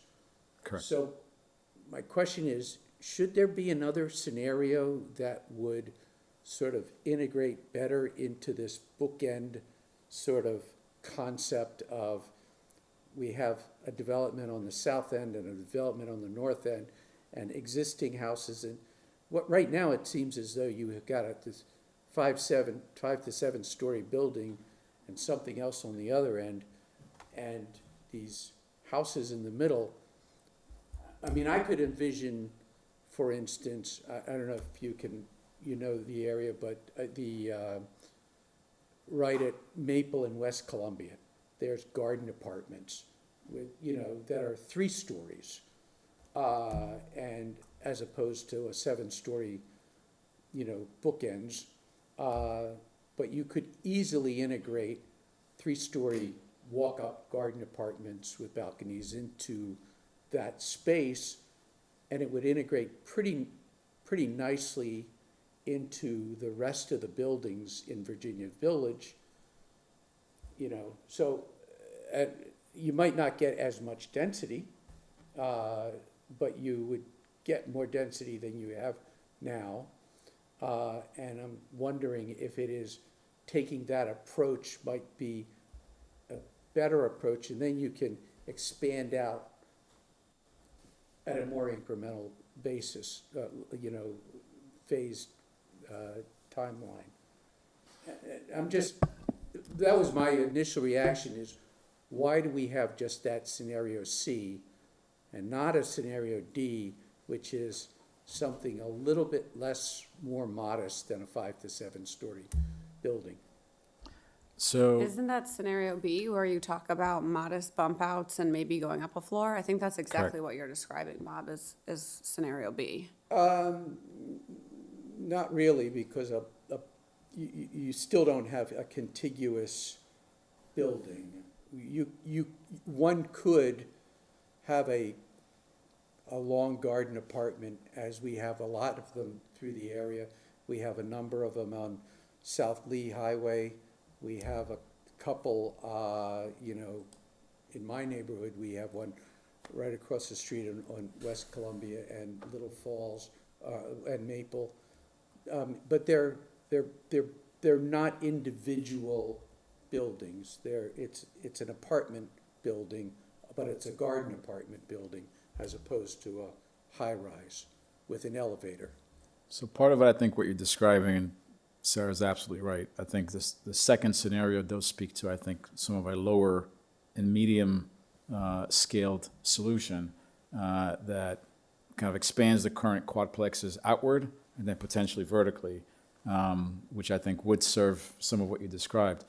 If we apply what you just described to the third scenario, the larger infill development, what we then have to, just to complete the conversation, applies all the other guidance that we have in the RFP that speaks to the transitions, the sensitivity to the park, sensitivity to the surrounding neighborhood. Once that gets applied, I think the push and pull of that guidance, some of which are expectations and requirements, I think will naturally depress the building. So I don't want people to envision where we say 5 to 7 stories, the entire building footprint is 5 to 7 stories. If you really apply all that guidance onto the third scenario, it will gradually step up because that 5 to 7 story height is only expected along Maple Avenue. Yeah, and I think you may want to just look at scenario B as opposed to just modifying the existing buildings to developing sort of garden apartments that can be expanded as you get more additional properties, or create a whole new scenario, which would be sort of garden apartments, 3-story walk-ups, that could also be, would be expanded. So I think what we're going to end up doing, I think I'm getting to a yes, is threading the needle where we are not starting to encroach into a significantly high number of scenarios, Yeah. but keeping the 3 basic ones, which do cover a lot of bases. And I think part of the response, where if folks just cannot seem to make any one of those economically viable, go ahead and suggest an alternative. And I think that very open-ended question might lead the way for something like that, if they feel like that actually solves something. Maybe a hybrid, I mean, I think the issue Right. here, like a hybrid solution, and I don't know, we'll see what the respondents, would come back with, but, this is not, everything, it's not contiguous, so you have the two pieces, but even the pieces on either end are not contiguous. I don't know if you have the map handy, but, with the exception of the row adjacent to Bowl America, and then there are two lots at the on the southern end, you have other things that are not contiguous, and maybe, for the ones that are, you could have a critical mass perhaps to do something that's significant, that's more dense than what's there now. But maybe the other lots are bumped out. Maybe those lots, like, I just had the map up. 303 and 310, which are kind of on their own right now. Maybe those, maybe there'd be a hybrid approach where, something larger could be built and then those lots are bumped out. I don't know. I mean, I think it'll be interesting to see what comes back. I do think that the idea about a 5 to 7 type of infill thing is probably going to be very, very difficult without a larger piece of land that's contiguous. So I don't think we should preclude maybe allowing folks to have a kind of a response that incorporates maybe pieces of two of the choices. Does it have to be either or? Because I just don't see how would you incorporate 303 into the rest of it. It's a kind of an island by itself, and 310, they're by themselves. So part of, this happens at every meeting, by the way. Everybody plays the architect and designer, which, again, is somewhat helpful here. But I think adding hybrid, adding alternative scenarios is something we can easily incorporate in there, because the whole intent of the document, the exercise we're going through is, let's invite creativity. Let's not try to presume like we've solved it, or we know that there's only one or two different ways this can go into. We're asking for that expertise to come in and tell us maybe we're overlooking something, including you don't have anything there yet. So just be more patient. So I think all those things, have a role to play in that document. Yeah. It just gets back to my point at the beginning about, are we precluding a better end result by doing this now without a more critical mass? I don't know. I mean, maybe that's what the process you said. Maybe that will be the conclusion that you hear from the market, that there's not enough here. I mean, certainly on the infill side, that obviously you'd have a line of people, but then there'd be a lot of market rate. As you said in the RFP, you'd have to, the pot would have to, you'd have to sweeten the deal by providing a lot of market rate in order to get the additional affordable. Without that, I don't know what you're gonna get. It'll be interesting to see, but. Oh, sorry. I was just going to add to reiterate what Matt said about the city really does not want to be in the business of property owner. Kayleen works really hard with the property manager, and these buildings are old and have a lot of needs. And we're spending a lot of money, which is coming out of rental income and that type of thing to manage the properties. And so that's not really sustainable in the long term. From a cost-wise, staff management time, that takes a lot of. We made a decision to buy them. I don't know, and I say we. Yeah. Collectively, we, the city, made a decision to buy these properties, so what was our plan? Did we have a plan? I don't know. So, but I hear you. I guess the problem is now we've invested so much that, we have to, I understand there's a need to, we're spending money on them, but I don't know. I don't have the answers. The RFP process will, I guess, hopefully inform that decision, but I do think that it will be a challenge, and I think, I'm not saying, this is not something that people in this room don't already realize, that this will be a challenging thing for a private developer to look at, because it's so unusual and again, disjointed, with the exception of maybe the row at Bowl America. So, but that's why I think, allowing flexibility, that's probably the best chance to get a positive response that might yield what we're kind of looking for here. But I still think there's a trade-off to, perhaps an outcome in the future that might have been even better. But I don't know, right? There's a limited time, I suppose, if it's a budgetary issue, how much we can subsidize, and be in the housing ownership, business. But, it's a very tricky the way it's set up now. I'm not playing designer. I'm just saying, looking at it, and I've been involved in a lot of projects over the years, and it's the geometry is very difficult. Go ahead. I'll try not to give the same passionate speech again, so you'll hear it at every meeting between now and when we're done with this. But I'm not an architect or a designer or anything like it, but I do know, based on the experience of the redevelopment that we've done here over the last dozen years, that leaving these vestigial properties dangling around the vicinity of a more modern building is something that would be desirable to avoid. The nail salon in front of Byron, the pizza place in front of the Broadway. I mean, somebody somewhere along the line should have figured out what the price tag is that would have, developed those as part of the bigger developments around them. I'd like us to try to, not make that same, not go down, I won't say it's a mistake, because people were doing the best they could, but on a more practical note, I hear what you're saying about, maybe this comes to the point where everyone throws their hands up and says, you really just can't advance without more, if not all, of the buildings involved.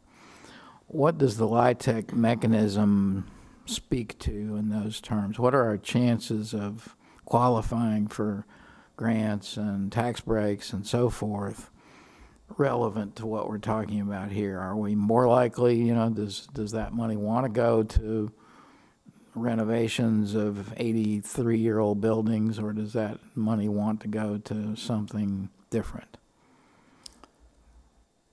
I'll start with the first point you made.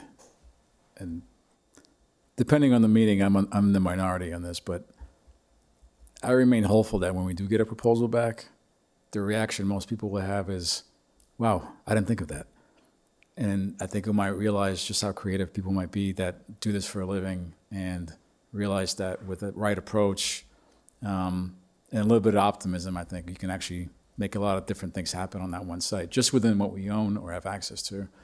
So I'm looking forward to when those bids come back and kind of testing that theory. And until that happens, I think we just have a lot of opinions, which at some point, is limiting. What you highlighted in the second part of that question is the fiscal responsibility we have and the opportunity in front of us to preserve or expand affordable housing, and the nature by which grants, loans, other funding streams are available for either renovation or creation of affordable units.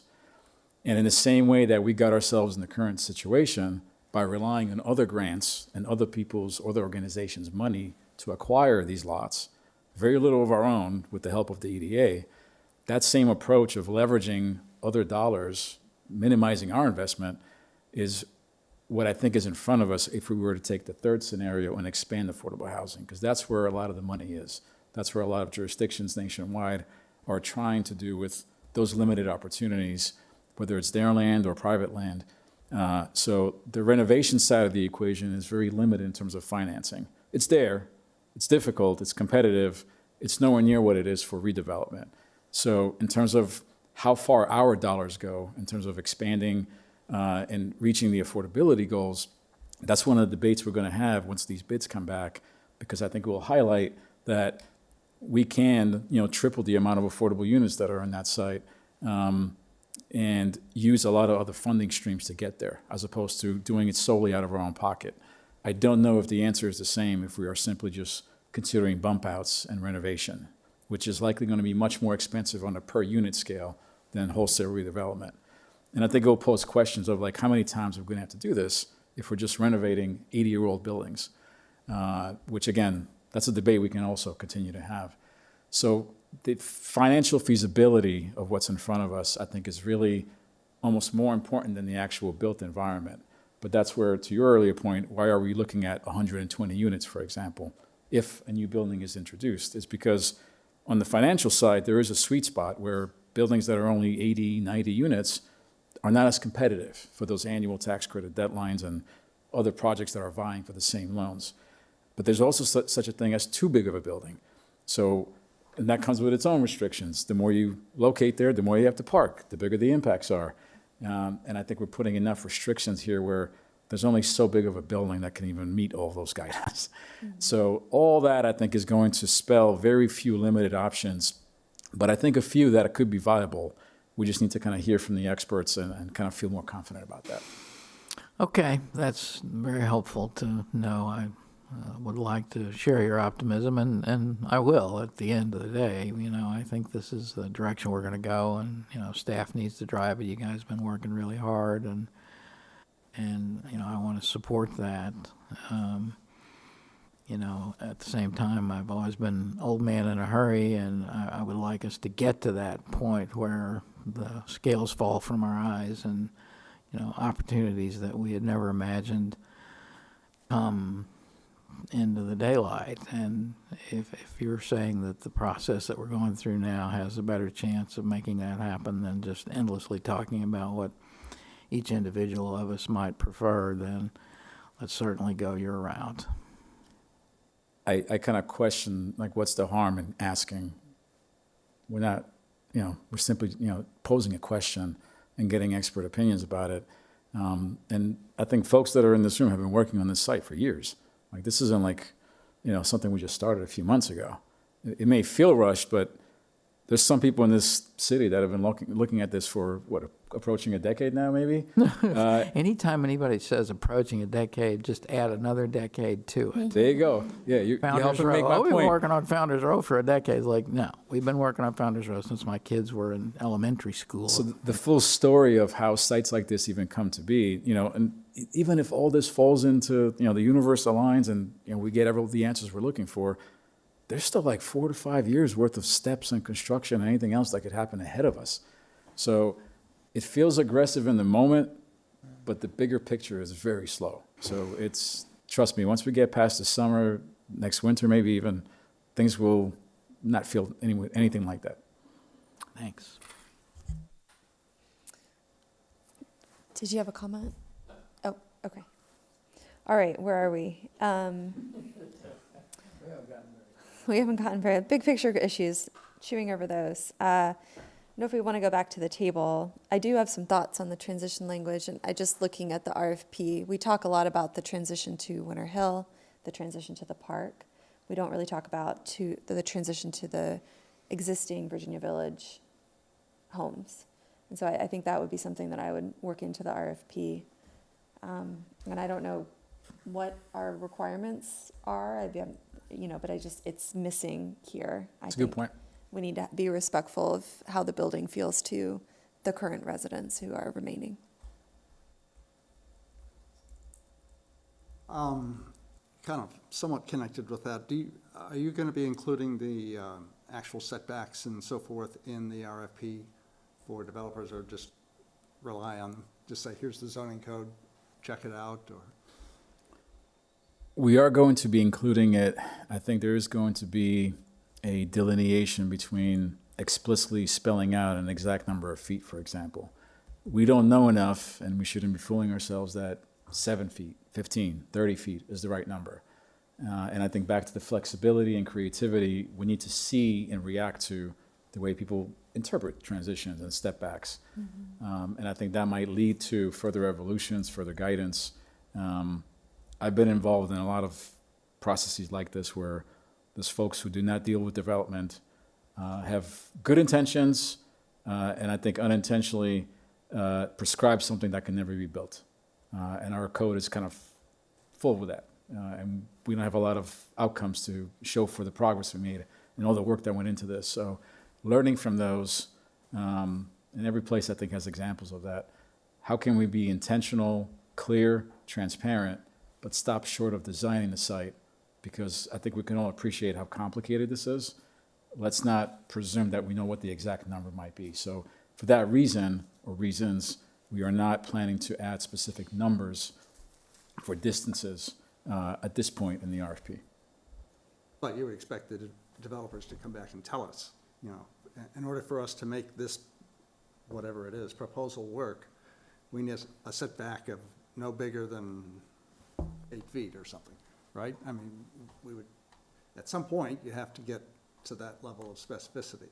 We may get there. Some of the zoning work, that's kind of being queued up for next month might also help us with that.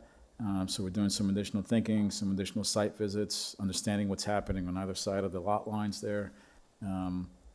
Some numbers might be helpful. I just caution that prescribing too much will backfire.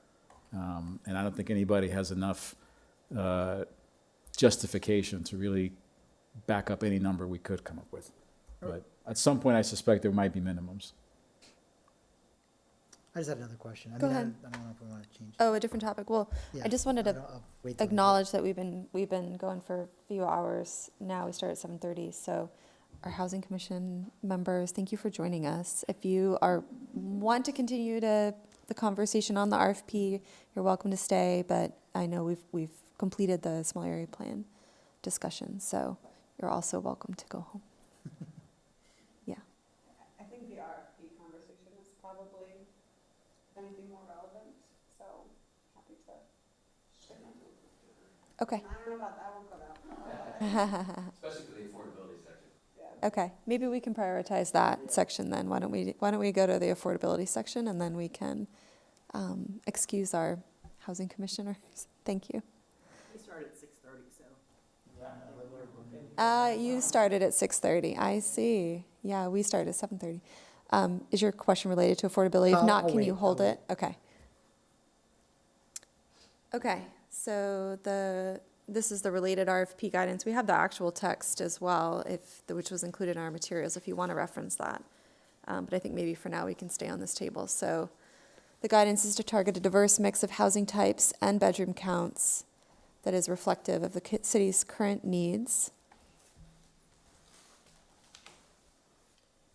And we Are we including any of that data that I mentioned earlier, or the data that I know Kayleen's collecting about current income mix of current tenants? We are. Some of it is already in there. Some of it we expect to have by mid-May when the next version gets released.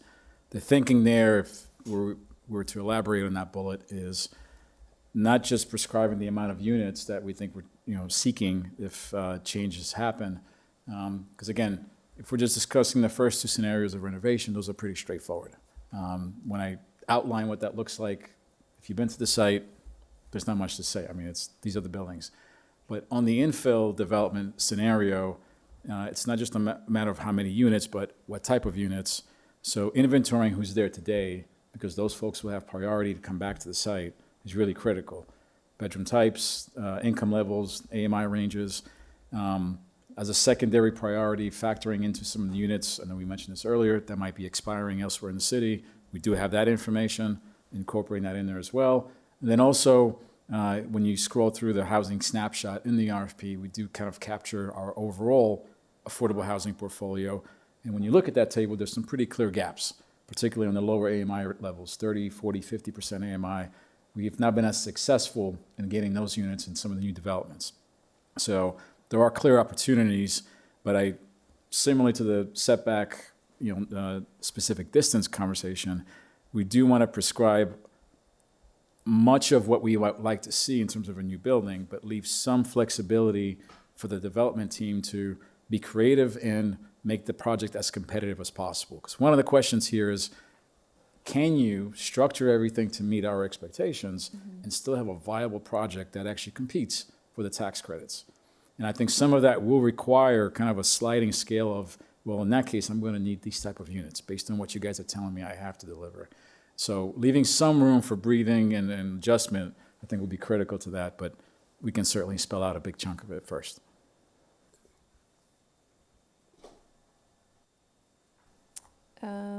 Okay. Any other thoughts on unit mix? If not, maybe we can go to affordability. Yeah, I mean, just as a general matter, I know that, like, when we're talking about affordable units, that I think one bedroom is the one that we have kind of the greatest stock of, or like least demand for. Two bedroom, yes. But I think that's certainly a key issue we run into all the time. So on the affordability front, specifically in the RFP, we'll Seek to establish permanent affordability for all new units. Prioritize right to return. Are we not requiring right to return? I'm sorry, I didn't hear your question. Oh, for Virginia Village residents who might be displaced or temporarily relocated during the redevelopment, would we require a right to return for those residents? They do from the have developer? priority, Okay. based on the return, based on It's whatever up to us, eligibility like it's up to- it's requirements the that we city's- establish. Yeah, so whatever eligibility requirements we establish for the project, they will have, first priority to return Okay, to the property. great. So that's not really something that's like on the developer. It's really our duty. So the relocation policy that we have, it does specify that they do receive priority, first priority, before we market the units to others, that they do get first priority. Does this influence the previous item, I guess? Because if they're all one bedrooms right now, we're now suggesting that we need more two bedrooms. But all these folks are in one bedrooms and they have the priority to come back. They need something to come back to. I know some of them would maybe want to move up to a larger unit, but some probably. Some of them would have to. But some probably Some would probably not. couldn't. So, Yeah. I don't know, I just wanna make sure that there's not, too much of a tension between those 2 points. And what happens to the rent, their rent when they come back? Does it stay the same? So rent will be determined based on the AMI set-asides that we have. That's how we determine rent for affordable housing. So if the specific units are on 30%, 40%, 50%, the rent would be determined based on that, and also based on what AMI levels the residents are on. So They the will be current- paying rent based on that AMI level. The current tenant could move out, have to move out, and then come back at a higher rent. It depends on what their income is. If the income is on a higher level, then yes.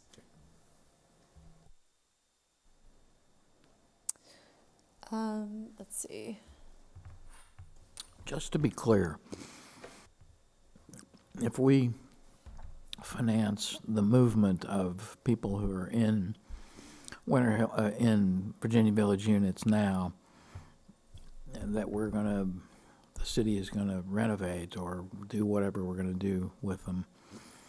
One of the options for what the city could do is just sell the units that we own today. And the people would have not necessarily any place to come back to. I mean, that's a dark possibility, but it, as has been said by others, the city doesn't want to be in the landlord business for an eternity.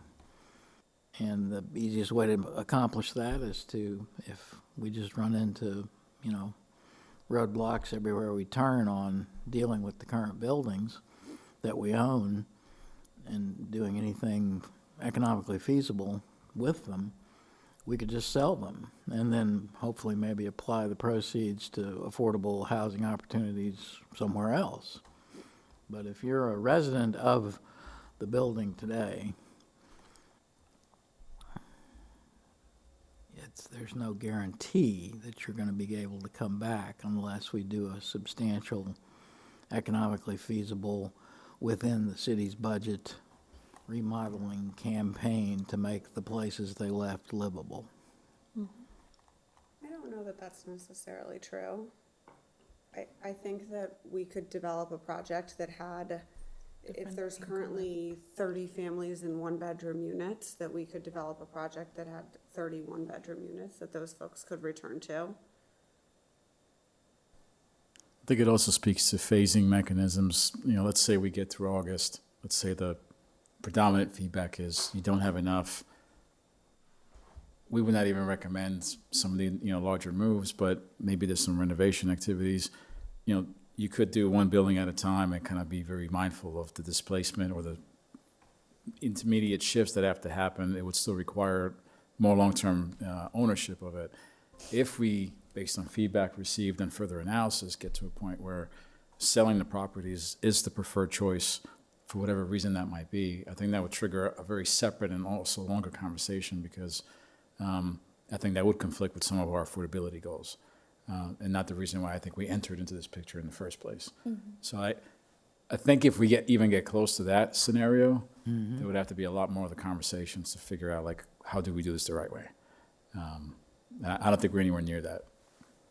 Yeah, no, I'm not suggesting that anything's going to happen tomorrow or maybe even this decade, but I mean, it is a possibility that the city decides it doesn't want to be in the landlord business for 85-year-old buildings.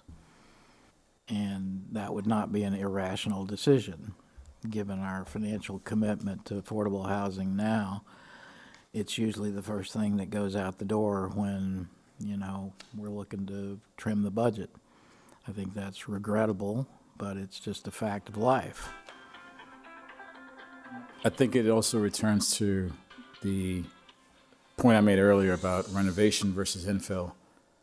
And if this becomes more of a financial conversation, between the various scenarios that are outlined in the RFP, which one allows us to leverage more outside money to get us to a good place?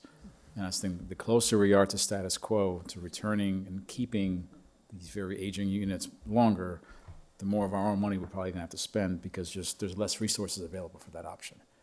And even the money that we do have, that we could be spending, is it really the best use of money if we're just returning one-for-one units and not really growing our portfolio? Yeah, I would argue that you could house those 30 families in existing buildings cheaper than updating, modernizing, remodeling an 85-year-old building.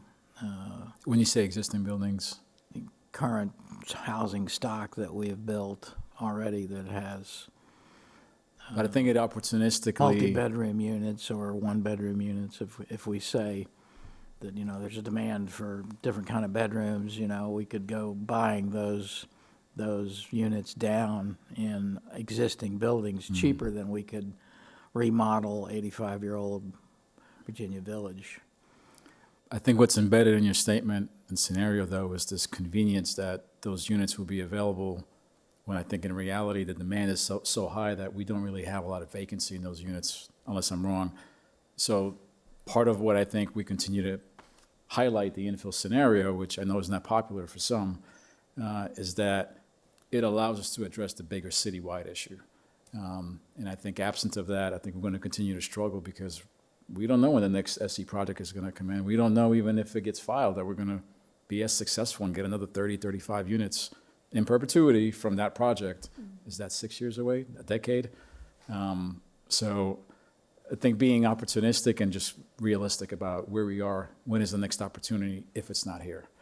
And I think all of that just places additional pressure on the decision we're about to make with Virginia Village. On that, we agree, for sure. Yeah, I mean, I'm just, and this, the financial arrangement, we would sell our lots to a developer? Or what's the financial arrangement with the city and these developers who would, assuming there's the RFP, we get responses, and what would we do? We'd sell it to them, or we would give it to them, we would lease it to them, what would we do? There are sections in the RFP that speak to that very scenario. And much like the flexibility we outlined earlier, we are keeping our options open, because the development community has kind of progressed in 2 or 3 different ways when partnering with a jurisdiction or another entity, a nonprofit, when trying to solve this type of situation in other locations. Ground leases sometimes may help subsidize the property further. If there's gap financing that falls back on the city to contribute even more beyond the land that we already have, there's ways to kind of use that as a credit towards the city, where through creative financing strategies, we're kind of minimizing that gap and continuing to rely on other sources. Acquisition and fee transfers are also on the table, but I think we're not expressly saying it has to be this and not that, because we want to hear if there are advantages to one of those 2 options, or if there's a third one. So as you read the RFP, the sections that speak to that real estate transaction, if we were to partner with someone, currently it's open, because we want to hear from them about advantages and disadvantages. All right. Any other comments on the affordability section? I just want to be mindful of our Housing Commission colleagues. We did not discuss, I think the end of that recommendation was to require new units meet the AMI levels represented in the among the current residents. So I think that speaks to your question earlier. Does this influence the first? Oh, no, sorry. That's AMI levels, not unit mix. Any thoughts on that? Okay.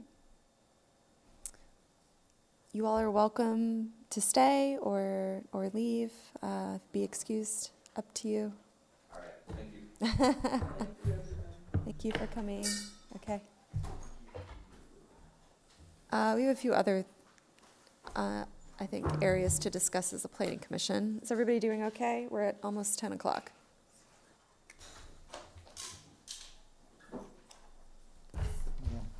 Well, optimistic with that 9:10 adjournment time there. What's that? You were a little optimistic with the 9:10 adjournment. I know, time. yeah. What Well, does that mean? I don't know that the RFP was, this draft RFP was originally included in the discussion, in the I'm estimates always for, gonna tease on Yeah. meeting length. That's yeah. Yeah. Okay, so maybe we can talk a little bit about the sort of step-down recommendations that we have in the RFP. So the language in the RFP beyond the screen buffer, building heights should step down to 3 to 4 stories closest to the Winter Hill community to achieve better transitions. I'm curious, Mr. Matusik, like if we're trying to kind of leave room for, the developer to kind of propose what they think is right, do we just want to ask for, the building to achieve a respectful, neighborhood compatible transition to the Winter Hill neighborhood, rather than specify here like 3 to 4 stories? I just wonder, the more we add numbers, the more are we setting sort of like Right. the goalposts and expectations in a way that, I know we don't Well, want people to, I was just gonna say. say, well, we only- think 6 stories is respectful, Only, but, only 3 of our lots that we own abut adjacent residential. Mm-hmm. Most of our lots abut the bowling alley. So I don't know. So again, it gets back to like, what we're expecting to get like from these folks. I mean, when we're talking about step down, that would assume like we have like this, we have this large common property boundary with adjacent residential. And right now, I mean, we don't really, I don't know that we have those 2 disjointed pieces. So I'm not sure even what, but not, I don't have any problem with talking about a transition, but it's only really lot 310, 312, and 302, and if we partner with the owner of 300. So those are just, there's a disjointed, so like, there are those 2 areas, I guess, right, for those lots, we can talk about, it's relevant, but, Maybe moving beyond how many instances of that we may see, but given what's at play here, the guidance itself, I think, when we get into number of stories, I think most people can agree that's something that is generally at a level of detail that I think doesn't get in the way of creativity. I think when we get into like feet and inches, then I think we have, regular and typical problems about how do we know that's the right number. I think stories is also a good way to limit the ways in which something could be misinterpreted. And I think if it continually shows up in our policies, if we continue to hear that from the community, some things just through repetition become probably something we should just carry forward and be very clear about that. And I think everybody can kind of relate to the number of stories, particularly for dealing with a residential use. So we felt like in this case, that was probably a healthy instance of kind of respecting what we heard, carrying it forward, and being true to, we heard you, and we want to make sure everybody else is very clear about what we mean.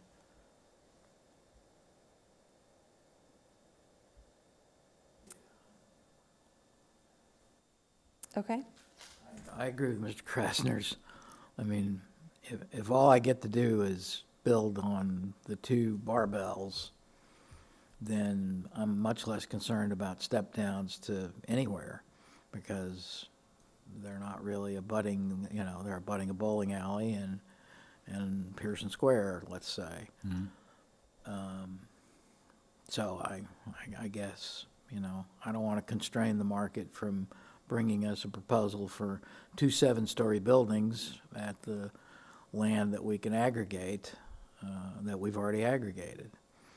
And stepping down just makes it harder for that kind of building to pencil out, right? I mean, So this is where I think we don't have the luxury of wearing any one of those hats on their own. I think we have to kind of balance everything we're hearing.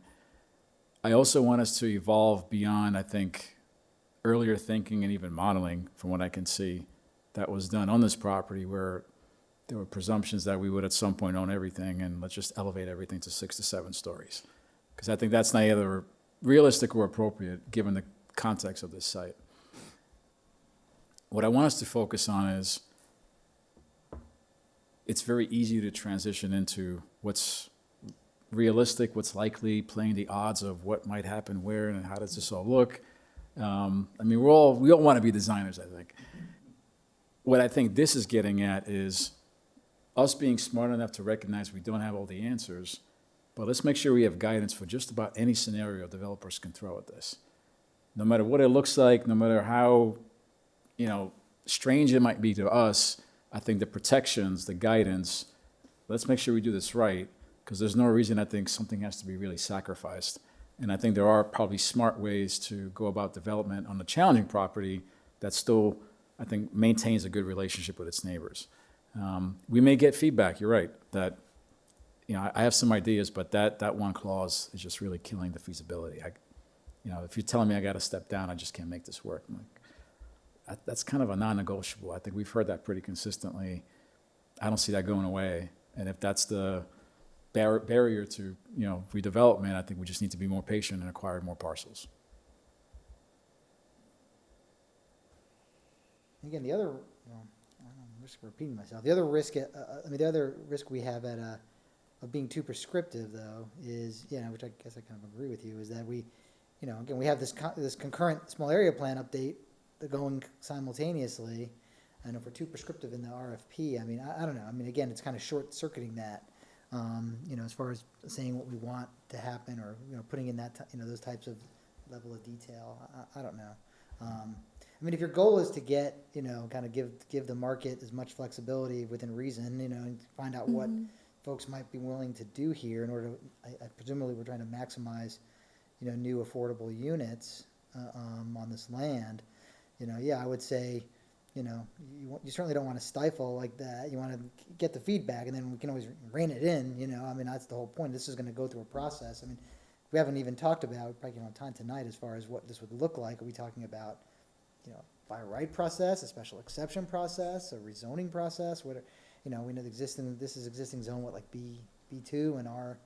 It's RM? B2 and RM. So we haven't even talked about that. I know you mentioned the zoning in the RFP, obviously that's important to let the developers know what this is zoned today and what that might allow.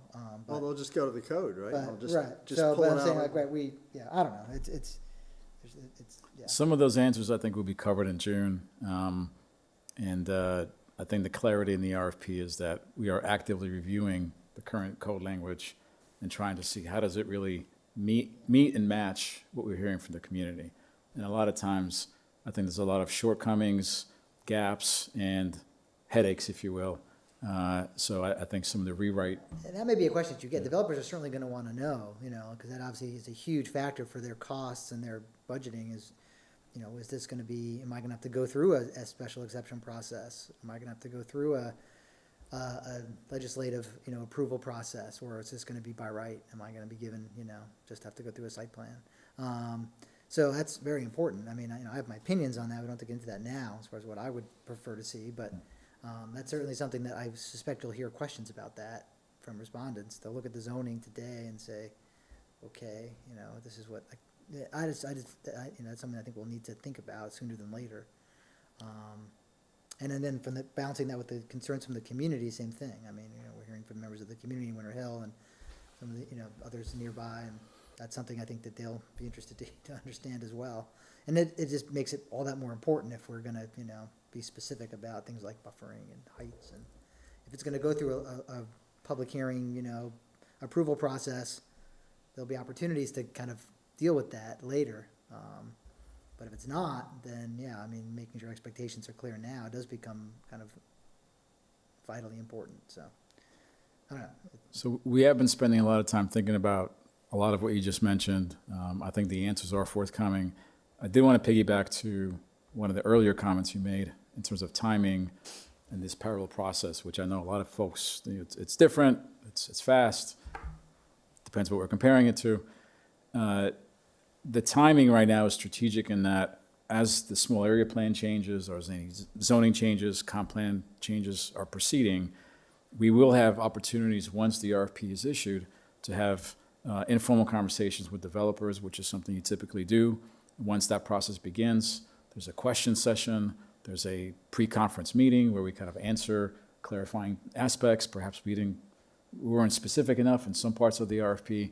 And so those are all beneficial, and quite often those steps lead to us issuing an addendum, an update to the RFP to make sure everybody is aware of what we've been discussing and the clarifying comments. The timing right now for that potential addendum to be issued, as we currently have mapped out, would fall in line that it would happen shortly after the first reading for the code changes. So we would have that opportunity, even at that late stage, if we learn something new, if perhaps there's a change, some new thinking about how we are capturing all this, it could still have an opportunity to feed into updates to the developers that are responding to the RFP. So we're being very mindful of how one process informs the other and not letting one get away. Because I know that's pretty critical, and we want to make sure we're not misleading anybody, and it's a very transparent effort. Can you remind me of the timeline when we're issuing the RFP and when the responses are due back? So right now, the target is for late May, once we have the May 26th council action meeting. That'll give us a full month of review of the current draft. It'll probably have a few other iterations during the course of this month. Once that is issued, the tentative plan is to have it out there on the street for about 5 to 6 weeks. So if you think about July 4th, that would be the target when we would, I think, expect everybody to submit. And that would set us up for a selection process from July to August. Okay, thank you. Just to clarify, the city has an option, when I'm looking at this, the map of where the structures are. Does the city have the option to close off Gibson Street entirely and create one large structure that's 208, 206, 204, 202, 303, 302? The whole, that's where I think the step down becomes most relevant. Is that an option, and then sort of egress and ingress from maybe 310? Is that Right now, short answer is yes. The RFP speaks to creative solutions. If people feel like the right-of-way we have could be a part of the solution. So I think we want to put that on the table and have people respond to that. Maybe it doesn't, maybe they're unrelated, but if there could be some additional opportunities there, we would want to know about that. Okay, good. All right. Can you scroll down, Jack? This is pretty similar. Building heights, height of 3 to 4 stories near lower density areas. Can you just keep scrolling? Taller building heights on Maple and next to the Bowl America. No high Quinn style towers. Okay, any thoughts on this?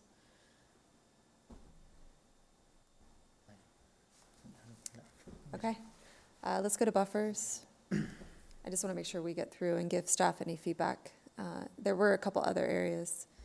Require the existing green buffer of trees to be meaningfully expanded, provide a vegetative screen, utilize setbacks to appropriately distribute density away from lower density residential areas. Any feedback on that? If not, can you keep going? Architectural style?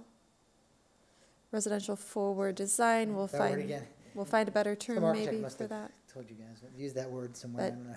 A design that complements surrounding housing structures through thoughtful use of materials, color schemes, and other design details. Don't forget the Quinn building, future Quinn building is a surrounding structure as well, as Mr. Duncan pointed out earlier. I think that was the only.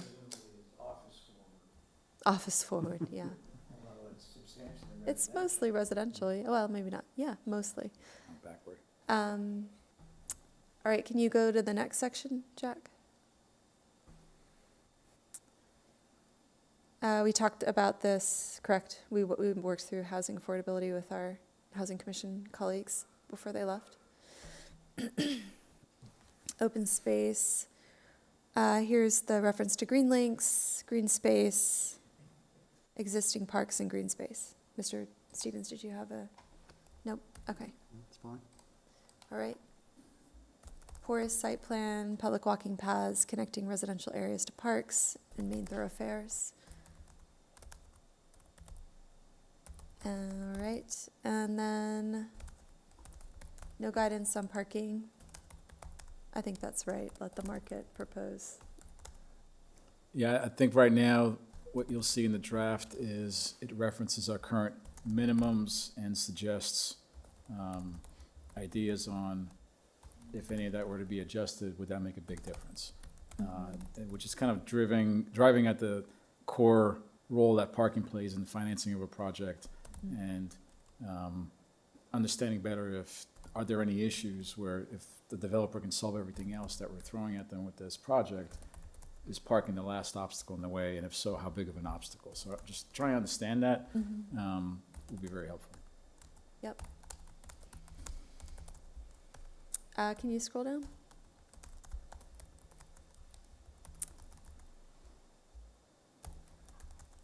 Placemaking, ensure any pedestrian trails introduced in this area are supported by wayfinding signage. Can you keep scrolling, Jack? And lighting. Yeah, I do feel like that sort of like pedestrian lighting is a comment that we frequently give on site plans, so good to highlight it here. All right, and then complementary uses. I think there was some discussion, or there was some desired discussion about the RFP guidance earlier here. So currently it's reserved ground floor space for a subsidized daycare. I think, are you broadening this to sort of like, is it a daycare specifically? These two uses specifically? I think what we're partly hearing from the community, but also I think in earlier conversations this past winter about like what are complementary uses to affordable housing, it kind of bled into supportive housing services and kind of the full basket of needs and services that usually really assist folks that are in those situations in terms of their other needs and kind of, you know, what you kind of have to go through in your typical week and month. So subsidy for some of those services, I think, was a common theme and thread. But again, this aspect of the RFP is really kind of a preferential menu of things we like to see, but we want them to respond back with in terms of what's going to make a potential project, if we go with that scenario, more competitive. And I don't think we know enough to specifically require any one of those, but just kind of be very clear about what we think is an appropriate menu, and then kind of have them contribute to the conversation.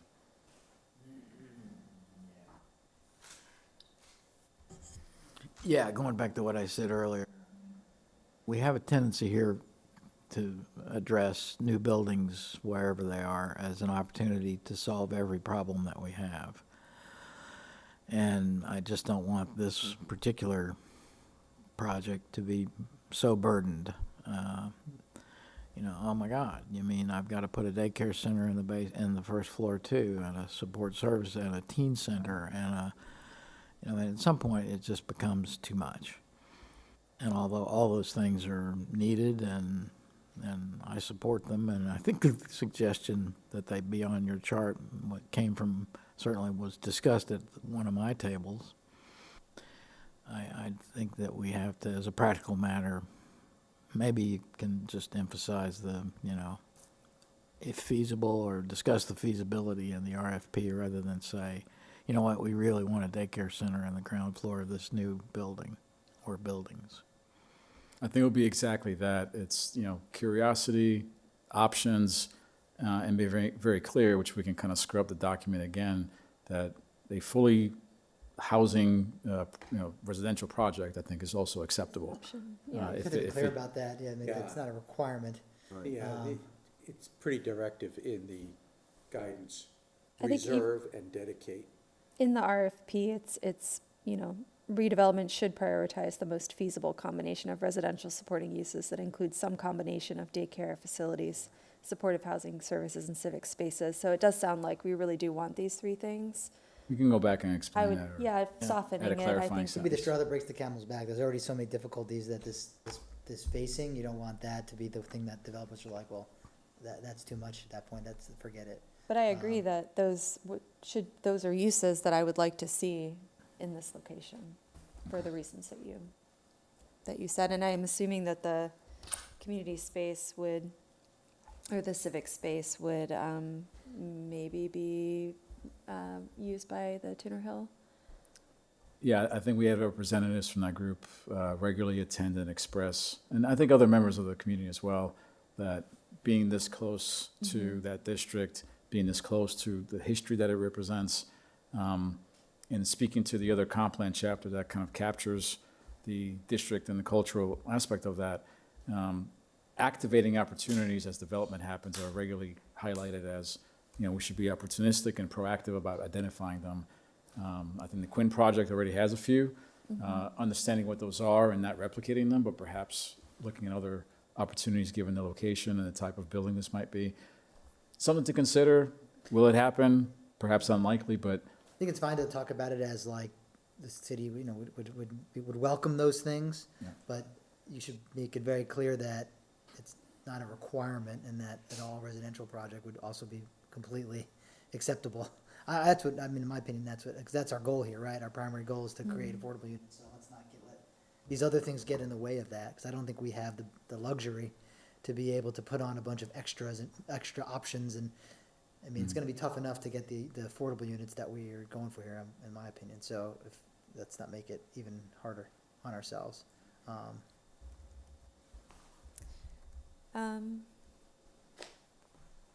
I think that's the end of the table. Are there any other comments on the uses, compatible uses? Mr. Stevens raised the, sort of single stair design earlier. It sounds like that might be feasible in Virginia at some point. I'm not sure what the timeline for that would be. I don't know if that's something you'd want to. I think we're going to wait for the building code to catch up, Yeah, permit it first, and then we can have a conversation with our zoning administrator to see, is that enough and the market will solve it for us, or do we need to be Okay, more it's too explicit and early. carried forward? We talked about a few other things. Okay. Any other final comments, advice? One question I jotted down somewhere in the language is a reference to transfer of ownership. What does that speak to? Is that I think transferring that ownership of relates back to individual the units, or- 2 or 3 real estate options that are on the table in terms of what happens if we were to partner and proceed in one direction, allowing the developers to kind of highlight to us which one of those real estate, whether it's a ground lease or a fee Okay. transfer. So it refers to whatever, the larger project, whatever. It doesn't refer to like transferring the ownership of one building Correct. to something else to. Yeah, it's simply highlighting that we, in addition to hearing what you think might work here in terms of the various scenarios we outlined, as part of the financing strategy, asking them to give us a preference on the ground lease versus the fee transfer. Okay. And what does that mean for any further contributions the city might be asked to complete here? Okay. Go ahead. Go ahead. I was just going to make a comment on one of the items in the back section. Which, you've included LEED Gold, which is good. I'm not even sure Energy Star, does that still exist? I thought the administration got rid of it. So you might want to check that. Also on the LEED Gold, if you could maybe reference version 5, I think that's what we're in, just to make that clear. Which is actually good because it has much better energy efficiency provisions than the previous editions. So, that's all I have. Great, thank you.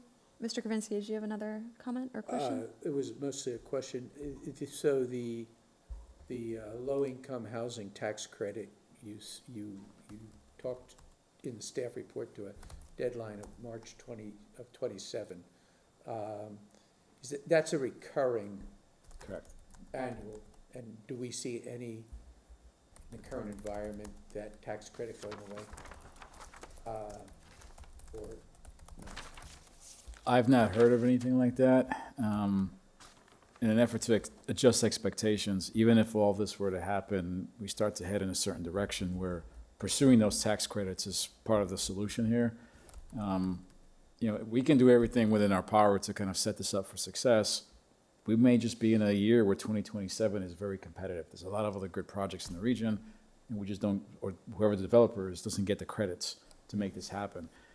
What might happen after that, and we're going to get into potential agreements with that entity if we get that far, is what happens if you don't win the competitive credits? Do you wait another year? What happens to that? Because that has implications on us as property owners. Do you pursue, and can we agree on what other tax credit options or tax or funding streams might be available? So we're going to be kind of walking through that, and we have the rest of the year to kind of, even into next year, to finalize that, but it's not guaranteed, yeah. But it should be there for the next foreseeable future. Got it, thanks. I meant to ask a question earlier. This falls under the commercial building, right, not residential? Is it for the building code from that perspective? If I answer that, I presume that I know where this is going, but it depends on what the responses are. It could still be residential if we're just, you know, dealing with renovation and. I think this is how the building code looks at it, not whether it's used for residential or, it's just if it's commercial, it falls under a different level of requirement, which is good. And I would kind of hope that these would fall under, you know, under the commercial code. It's a tighter, more energy efficient code. The law says anything above 2 units is the IBC versus the IRC. Yeah. And I think regardless, IBC is more expensive though. Yeah. and regardless of whichever code we're dealing with, I'm sure it's gone through evolution since the last 80 years. So either way, we're going to get improvements. So I'm hopeful. Yeah. All right. There's no other comments. I think we can close out this item. Thank you all for the discussion. And I think we have just one more item on our agenda, which is our commissioner reports. Well, and if we had any correspondence. Anybody have any commissioner reports? I had a couple, but I'm happy to defer to the next meeting. It'll last, and we're getting close to 10:30, so. Okay. Yeah, maybe we can do the look ahead. Can you walk, can we do the calendaring for, I won't be here May 20th. Are we canceling that meeting, or is that? Do you think you'll have an RFP, like what's next for the RFP? Is it going to council next week for their feedback? We are orchestrating a joint work session for the May 18th meeting. So my current thinking, and we still have a few more conversations, is to invite Planning, Housing Commission, EDA, similarly to, I think, what happened in November, when we kind of kicked off this current phase we're in. So that'll be the next opportunity to have this type of conversation on the RFP.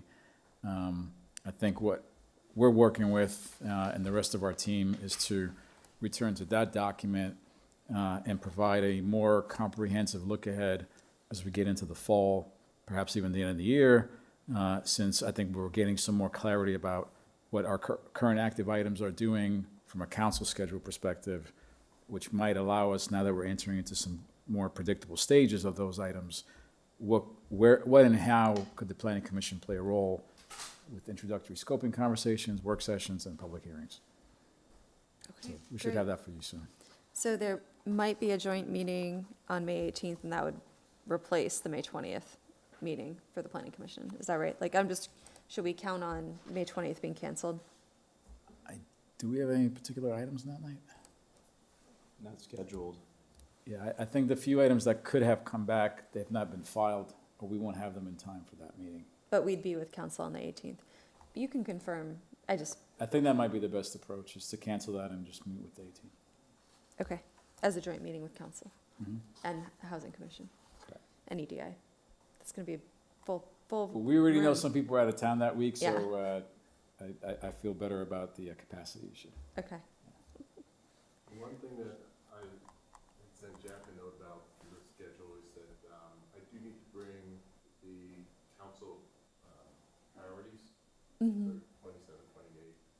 That hasn't been brought to the Board of Commissions. It kind of slipped through the cracks a little with the budget. But so whatever the next meeting is. June June 3rd, yeah.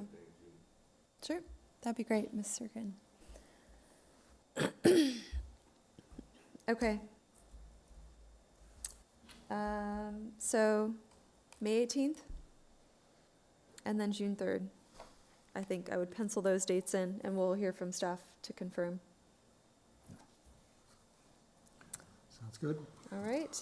Just- And that June 3rd meeting is when we'll see draft changes, text changes for the small area Small area plans. plans. Yeah, okay. All right. Nothing else? I think we Did can the adjourn. designated agent approve the North Washington proposal? 258. I've had very few approvals, so I don't think that was one of them. On average, I think we're getting to about 3 rounds before I think they're ready to be approved. Mm-hmm. And I think the last one, which I think you're asking about, may have to come back to the planning commission. There was just enough there to have a second conversation. So we're not sure what their timing might be, though. I was going to say, does coming back to us fit into the calendar? I mean, do we have to? I we're think at with the enough stage now. coordination, we can give ourselves a shot. It will be tighter because now the second round is only 30 days long. Right, exactly. But We, we'll give it a go. we begin to have to schedule our meetings around what would be before us, not necessarily what normally we would like to do. And if we can't schedule around the meetings, it might be worth, is it possible that Jack could send out a email to the commission just to say, every time there's been a decision by the designated agent, so we could just track it? Is that feasible? So 2 things on that. We are actively working with our communications team to build out our website where right now I think it emphasizes major SC projects. And you can get some more information on what they were, when they got approved, what's their status. Our plan is to build that out so some of the smaller site plan projects are also listed there, make it more easier to find, at least get to the approval letters that we're going to be issuing. Separate from that, I think we're also trying to highlight exactly what that process looks like and being more diligent about how do we coordinate with the developer so that, given that we only meet twice a month, how do we coordinate the submission timelines, which I think could be flexible with a willing partner to make sure that we're not somehow avoiding this type of conversation. And if we ever get to that point, I mean, there's probably enough creativity to figure out a path of communication, noticing, and still giving people an update, an opportunity to provide feedback, even if it's not through a formal meeting, so. But we haven't gotten that far yet, so I think. Well, I'm not talking about feedback, I'm talking actually about Closing the loop, yeah. just closing the loop on what the decision was. And I think what my plan might be is in an upcoming meeting, and we'll figure out, when dust settles a little bit on some of these projects, having a kind of a summary of where we've been on the site plan topic with rejections, approvals. And I think there's also some conversation about just returning to what's happened with the ADUs, with what's happening with some of the other things that we've adopted, but perhaps there hasn't been as much activity on. So I think we're seeing a general level of curiosity that with our zoning staff and planning staff, we can kind of report out, whether that's at the end of the year or, more strategically, we'll get back to you now. I was reading in the Pulse a couple of days ago about what sounds like a JLARC type study group, which is forming or has maybe already formed around how to deal with the situation that we find ourselves in with the new restrictions on the Planning Commission. You guys know anything about that? I had not read about that, and I forgot to ask Marcus about it the last time I saw him, but there was a reference in print which sounded like a process that I don't know if it's just for show, frankly, or whether they're actually going to claim to have stakeholders, represented, home builders, et cetera. And it sounded like it might be running through the Planning Association's auspices. Anyway, it just seems like something that we'd like to be aware of and be a part of if we're We have some folks on our staff that are more closely following that. I do think it's a potential effort that's happening, throughout the entire state. I'm not sure how local it is, and the ability to which, one can kind of join that conversation. I think it bleeds into a larger expectation on an impact on our work program because, every session now, I think there's a lot of pretty impactful topics that are coming out that, immediately trigger months and months of analysis and work on our side to implement. And we don't really have a choice in whether or not we can follow or just reject. So I think it's going to be a regular pattern we can expect, both from parking, from housing, all kinds of issues. Approval authority is one of them. So, but on that topic, I think we are queuing up some updates in terms of responding to, I think, what you all heard from our city attorney about what that looks like moving forward. So I do anticipate having kind of a 2.0 version of that available with maybe more predictability, but in some sense, not as much change as some were hoping for. Okay, thanks. All right. Well, I think we are done. Well, I'm going to adjourn the meeting. Toast. Past 10:30, we'll turn it down. Thank you all for staying with us. Yeah.